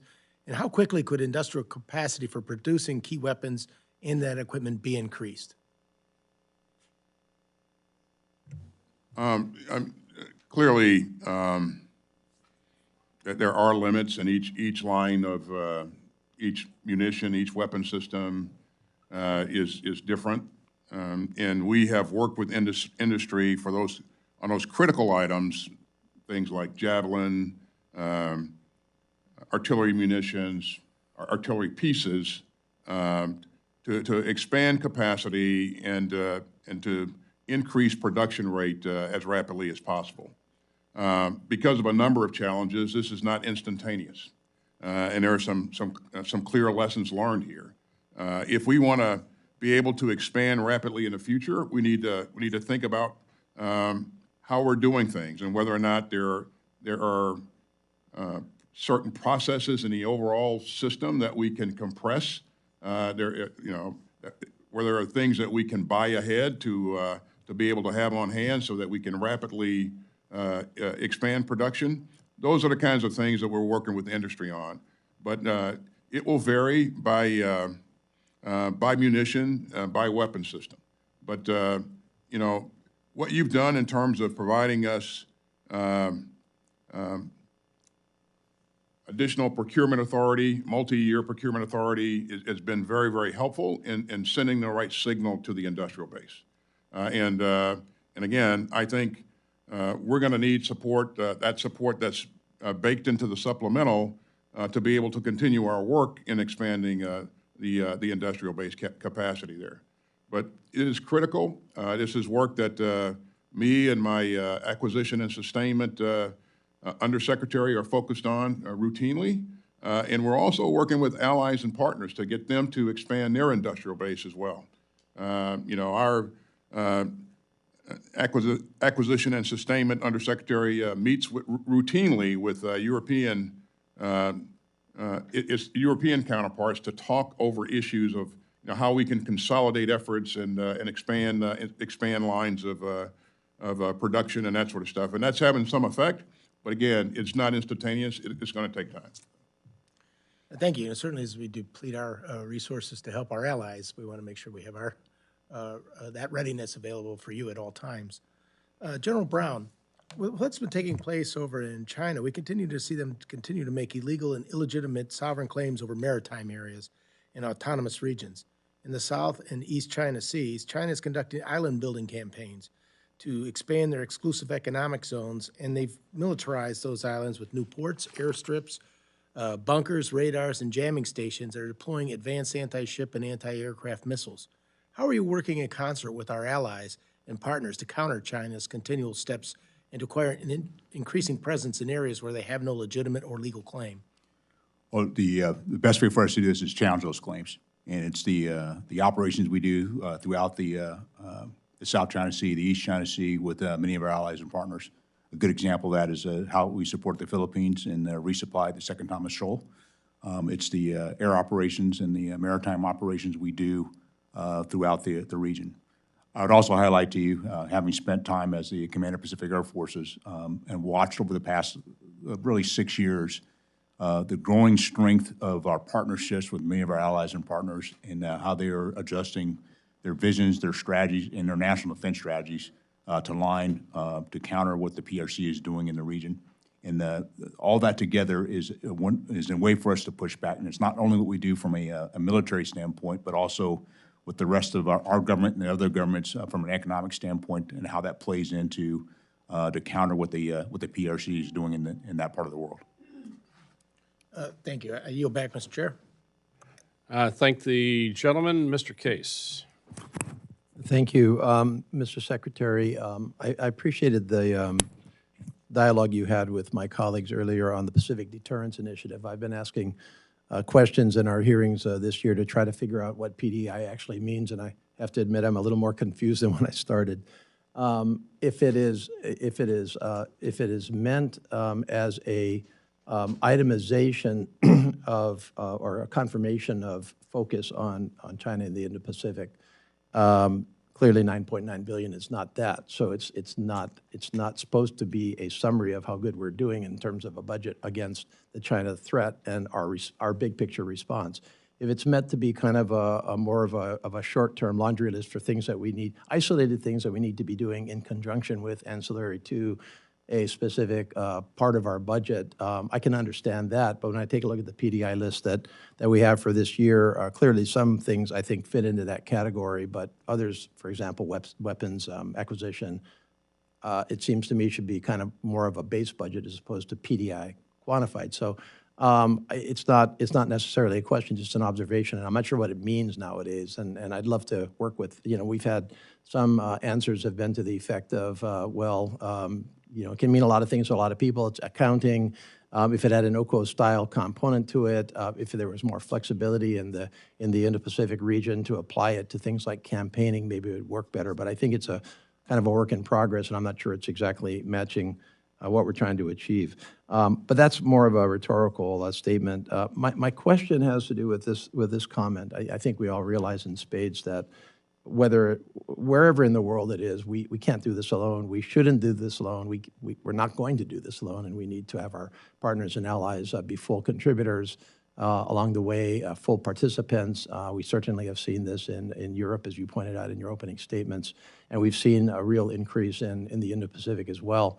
And an important component of that, I think we would both agree, is, I guess, what we euphemistically call campaigning. So the sum total of the connections that we develop with other militaries throughout the region, throughout the world, joint training exercises, interoperability, that whole range. I wondered if you might just give some comment to how that's going with specific regard to the Indo-Pacific, where we clearly have needs with key allies such as Japan and Korea and the Philippines, of course, here this week, Australia, New Zealand, and beyond. But also, I was concerned with whether this budget does give sufficient attention to the overall area of connections between our military, strengthening those bonds, giving them the resources, the tools, the training, the incentives to undertake a greater share of the overall defense. I did note that, for example, in Indo-PACOM's unfunded priorities, they came in, one of their highest unfunded priorities was about $500 million for campaigning. So I just wondered if that's how Indo-PACOM feels about campaigning, and I value their input, why didn't that get into the base budget? Or, where does campaigning stack up? How do you think it's going, and how do you think we fund it properly? Thanks, sir. As the chairman indicated earlier, these operations and exercises are fundamental to our readiness, and you see us investing some $147 billion into readiness. That's a decision that we made in light of the fact that there is a cap on the top line. So we chose to invest in readiness and some modernization, and also taking care of our people. In terms of the kinds of things that we're doing in the region, you live in the region, so you're witnessing this firsthand. we probably have the best relationship that we've had with Japan in a very, very long time. We see Japan investing in a significant way in its own defense. We see them investing in long-range strike and other things, and they're looking to work with us to co-produce certain items. We have a great relationship with the Republic of Korea, and we're working with the ROK and Japan in a trilateral fashion to ensure that we can share missile early warning data, and that's going really, really well. And we saw recently the two leaders of those countries conduct a summit with the president here in the United States. The Philippines. 3 years ago, the Philippines were about ready to decide to not allow our troops to remain in the Philippines. You fast forward to today, and we have probably one of the best relationships with the Philippines that we've seen in a long time. We just had President Marcos here, and again, we opened up 4 new sites where our military can work with his military on a number of issues, and those sites are in addition to what we already had. Australia, a generation, we just put in play a generational initiative here that I think is going to continue to provide tremendous capability to our allies in the region and to us, quite frankly. This is the AUKUS initiative. Again, this provides Australia with a nuclear-powered, conventionally armed submarine capability. It will take years to put all the things in place, but we are moving out, and that's progressing very, very well.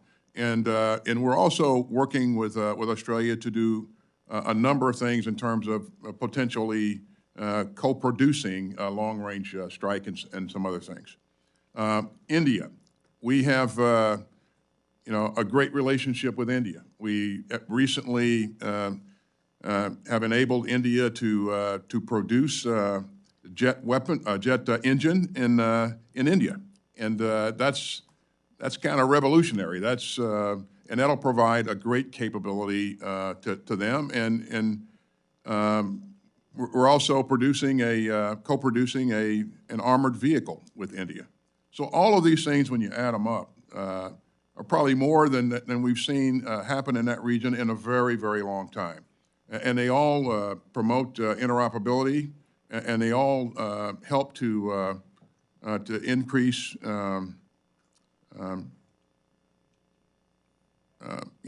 ability to respond to a number of different things. But again, these are real meaningful steps that I think we've taken in a region that I think a lot of people are not aware of, but we have made tremendous progress, and we'll continue to do so. Thank you, Mr. Secretary. Mr. Garcia. Thank you, Mr. Chairman, and thank you all the gentlemen for your service to our beautiful country. General Brown, congratulations. Pretty good for a Viper guy to be where you are right now. So I see our biggest near-term tactical threat is our open southern border, and obviously the biggest strategic threat, which I treat as an existential threat to our country, being China. As well as our debt, but that's not your fault. I don't think we have a capability gap. I think we have the high-end exquisite technology in most domains, but I do see us losing the lead or having lost the lead in several domains in terms of capacity. And I'm encouraged by hearing that I think we're all aligned on the problem set and the challenges that we have. We have some, obviously, readiness and end strength issues, especially in executing and finishing this pivot to the Pacific that we've been talking about for, almost 20 years now. We need to actually execute that, complete that, and deter war before China gets aggressive against Taiwan. And I think the bottom line is that whether the number is $825 billion or $850 billion, we've got to make it behave like $1 trillion relative to what we are trying to accomplish here and get those efficiencies. I think any investments, and you're spot on, the CRs are the most deleterious move that we can do in that regard. But I think beyond the CRs, if we're going to make investments in our industrial base, we also have to make sure that we're streamlining contracting and valuing speed as a measure of merit out of the Pentagon, and I don't think we have that right now. You all know my number one priority is our troops, especially our junior enlisted E1 through E6. They are the most precious, they're the most potent, and they're the most powerful weapon system that we have. Without them, the B-21 is nothing. The Columbia-class submarine is nothing, and our nuclear triad is futile. So last year, we missed our recruitment numbers, retention numbers, by a net 41,000 personnel recruits across all the services. I was encouraged that the President signed my military licensing, spouse licensing relief act into law. I think that helps. And this committee did God's work last year. We passed out of Hack D a bill that took the starting salary for an E1 from $22,000 to $31,000, which is the equivalent of $15 per hour. Unfortunately, the Senate stripped that out in their version, and the NDAA ended up coming back to us without that pay raise. And so recognizing the challenges that we have, recognizing that our troops are our most precious weapon system, and I want to push on this issue of base pay again, because right now, even with the raise that we got in the NDAA last fiscal year, the one we just signed, the E1 is now starting at $12.80 an hour. In California, we just started a $20 an hour minimum wage. Okay, so for the DoD to be competitive in most states, but especially in states like California and Virginia, it's very difficult to keep up. BAH and BAS aren't keeping pace with the market values. And so I'd like to submit, Mr. Chairman, for the record, a review of the basic pay table in support of the 14th QRMC without objection. Without objection, we're going to stick to our 5 minutes because the Secretary has to leave. So okay, sorry. What I'm asking for, Mr. Secretary, is a commitment to help get our troops above the poverty line, above that $15 minimum wage. The President threatened to veto the Hack D bill because of this pay raise that we put in our Hack D bill. He was citing the QRMC as the reason. He wanted to wait for that. The QRMC has come out and validated the findings and said that our Hack D bill is the right path forward. Can we get a commitment from you that you will help us get our junior enlisted E1 starting salary above $15 per hour in the next year or so? As you would guess, this is a very important issue to me, and so taking care of our people is something that I'm always focused on. I want to thank you and your colleagues for supporting a 5.2% pay raise for our troops. That's the largest pay raise in 20 years. And before that, the year before that, we had a 4.6% pay raise.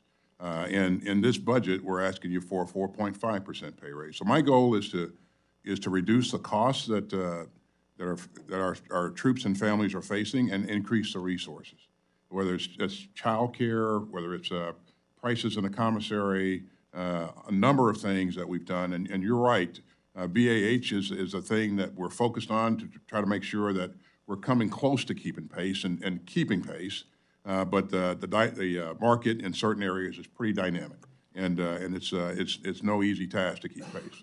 But we remain focused on this. Thank you, Mr. Secretary. If you get us a written response on that, I know you committed to getting us a compensation review to us as soon as possible. We'd love to have it as soon as possible before we can review that in for the FY25 proposal. With that, Ms. Kaplan, recognized for 5 minutes. Thank you, Mr. Chairman. Sorry to be late. We had our own hearing. Secretary Austin, great to see you. Welcome. Your written testimony rightly states the world of chaos and conquest that Putin seeks, one in which autocrats think they can rewrite borders by force, would leave the United States far less secure, unquote. You understand what is fully at stake at this pivotal moment in Ukraine, Central Europe, and indeed the free world. Generations of immigrants from Central Europe sought security on our shores. I am a descendant blessed by the survival of our grandparents' struggle to escape Bolshevik Russia.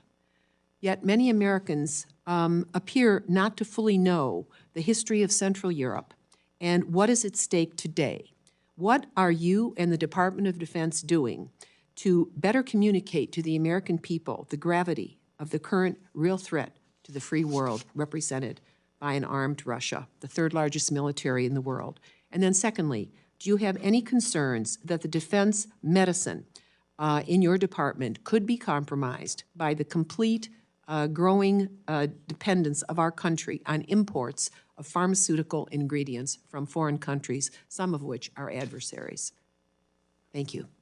So in terms of what we're doing to communicate on this issue, we seize every opportunity to point out how important this is to us in terms of our national security, how important this is to us for our defense industrial base, and the fact that Ukraine matters not just to Europe, but to the entire world. And this is about the rules-based international order. And again, as I've you've heard me say a couple times this morning, the rest of the world is watching. And they're watching to see whether or not the United States of America is going to be a dependable partner or not. And if it's not, then that's going to change their behavior. If it's one of our adversaries, they will feel emboldened. If it's one of our allies or partners, they will then question whether or not they can depend on us when times are tough. And so this is really important to us. But it's, I think that Ukraine has done a commendable job in terms of, protecting its sovereign territory, taking back some of the territory that the Russians have taken, and holding their own. And they've done that because of the security assistance that we and 50 other countries have provided to them. They haven't asked us to fight for them. They just asked for help in terms of security assistance. And so I think the right thing to do is continue to do that. On defense medicine and the pharmaceuticals being used in theater by our own soldiers and the purchase by the Department of Defense of pharmaceuticals, what are you doing to assure their purity? Well, the health of our troops, again, is important to us. And if there is a threat here of us not having the, pharmaceuticals that are up to speed, and certainly that's something that we will delve into. But I will get back to you on that issue. So. Thank you very much, and thank you for your service. Thank you, General Lee. Mr. Elzey. Thank you, Mr. Chairman. Thank you, gentlemen, for being here. He left, but I want to point out that Steve Womack and I don't like each other very much on one day, and that's Army-Navy Day. But we're very good friends other than that. I would argue with General Brown that my Super Hornet will kick your tail in a fighting Falcon. I know you like to call it a Viper. But for most of the days, and it is as it is today, we should all be united. Mr. Secretary, you and I on social issues probably don't agree on a single thing. But today is April 17, 1940 in my mind, and I'm on your side because the winds of war are already blowing overseas in a way they haven't in 80 years.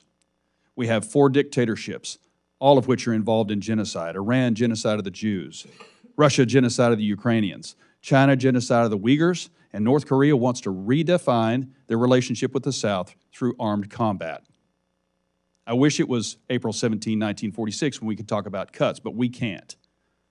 Furthermore, I would argue that we're already at war on our southern border against the cartels because they're killing wartime numbers of Americans, 200 a day from fentanyl poisonings, which in my mind is a weapon of mass destruction on a chemical basis aided by China, controlled by the cartels.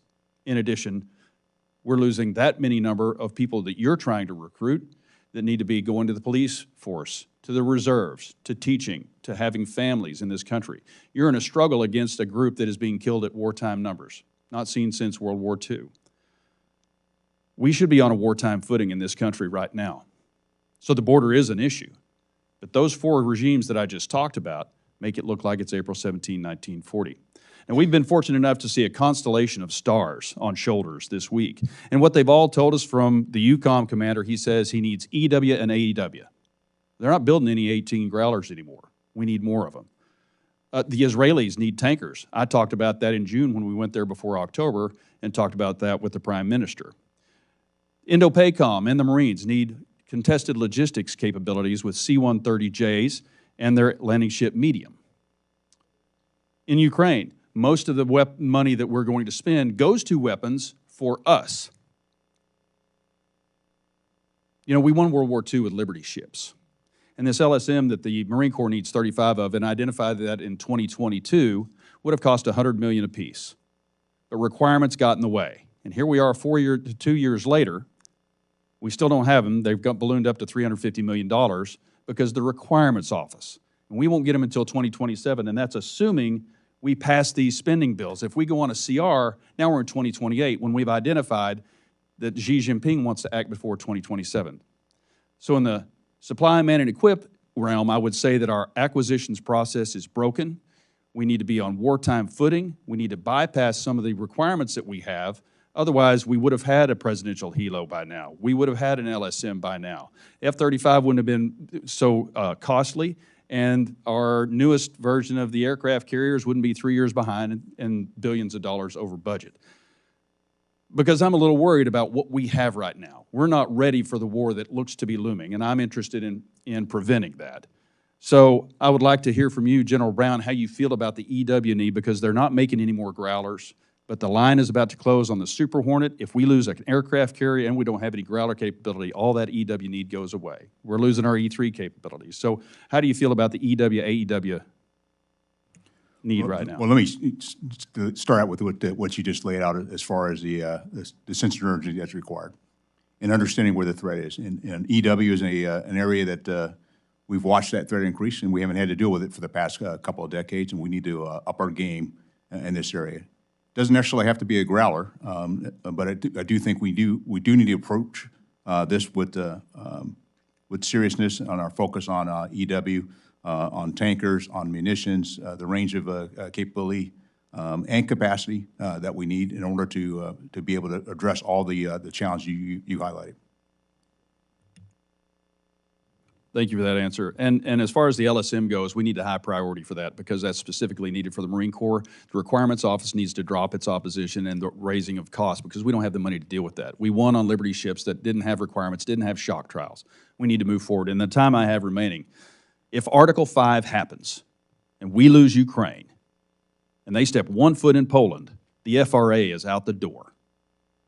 The investments we're making in Ukraine are small. For the return on investment that we're getting for the Ukrainians to fight on our behalf is a small amount of money. And they're doing it for us. The last thing I want is for Americans to die on a hill in Poland when the Ukrainians are willing to do it for themselves with our help. I yield back. I thank the gentleman. Mr. Fleischman.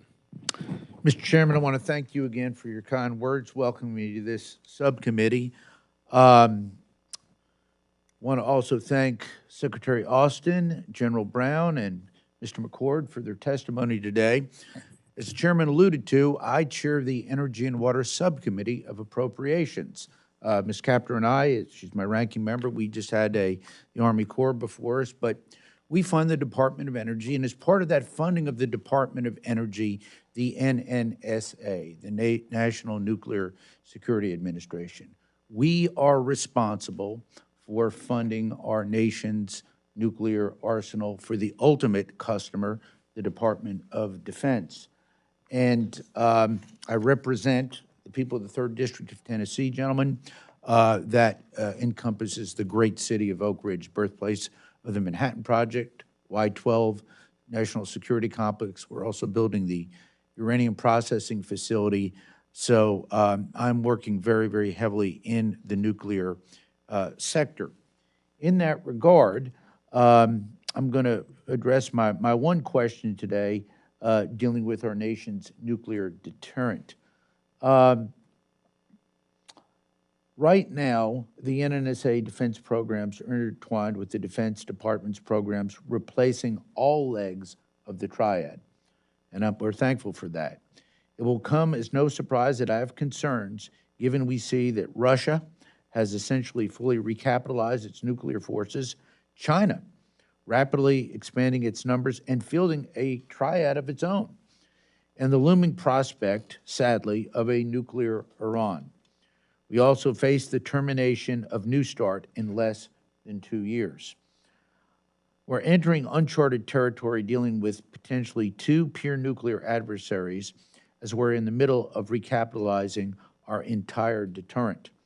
My question, gentlemen, is, given this troubling strategic threat picture, I'm interested in hearing your outlook on the current pace of recapitalization of our nuclear deterrent. Are there any ways we in Congress can better support the department's efforts to meet this increasingly tight deadlines? And with that, I will wait your response. Well, let me begin by thanking you for what you've done to date. As you know, over the course of this administration, we've requested to invest some $149 billion in the modernization of our nuclear program. It is the bedrock of our defense, our nuclear triad here. And I personally believe that all three legs are important, and I think that we should continue to invest in the modernization of all three legs. Now, because of the fact that we're now faced with two major nuclear countries or potential adversaries, conditions have changed, and whether or not we're going to need to do more in the future is something that we're going to have to consider. But I think following through with our current modernization program is the right thing to do. And again, I support you for what you're doing to support. I thank you for what you're doing to support us. And again, I think we should maintain course and speed here. So. Thank you, Mr. Secretary. And I will say, we work bipartisan. We have the Nuclear Security Working Group. We work with the NNSA. We want to link up and work very closely with the Department of Defense so that we can have them make sure that our ultimate customer, you all, are pleased with what's going on. We will continue to fund that, I think, in a bipartisan and bicameral way. I will close by saying this again. Thank you to each every one of you all for your tremendous service to our country. I did mention I represent Oak Ridge. I'm very proud of that great city. But my home city, which I'm not native to actually, is Chattanooga, Tennessee. I would let everyone here know that we are going to be having our 75th uninterrupted Armed Forces Day Parade. Mr. Secretary, I know we have reached out to you. I will ask you to maybe contact me offline in that regard. Uninterrupted, I would maintain that Chattanooga is probably the most patriotic city in America. Our veterans are near and dear to us, as are great men and women who are serving our armed forces today. And with that, I will yield back. I thank the gentleman and thank the gentlelady from Minnesota for her interest in this and doing the great job that she does. And I want to thank all three of you for your service. Before we conclude, I want to thank you for your testimony. And also, if you have any members who have any questions for the record, I ask the witnesses respond in a reasonable period of time. With that, thank you. The subcommittee is adjourned. I'm out of here pretty good on time. Good job.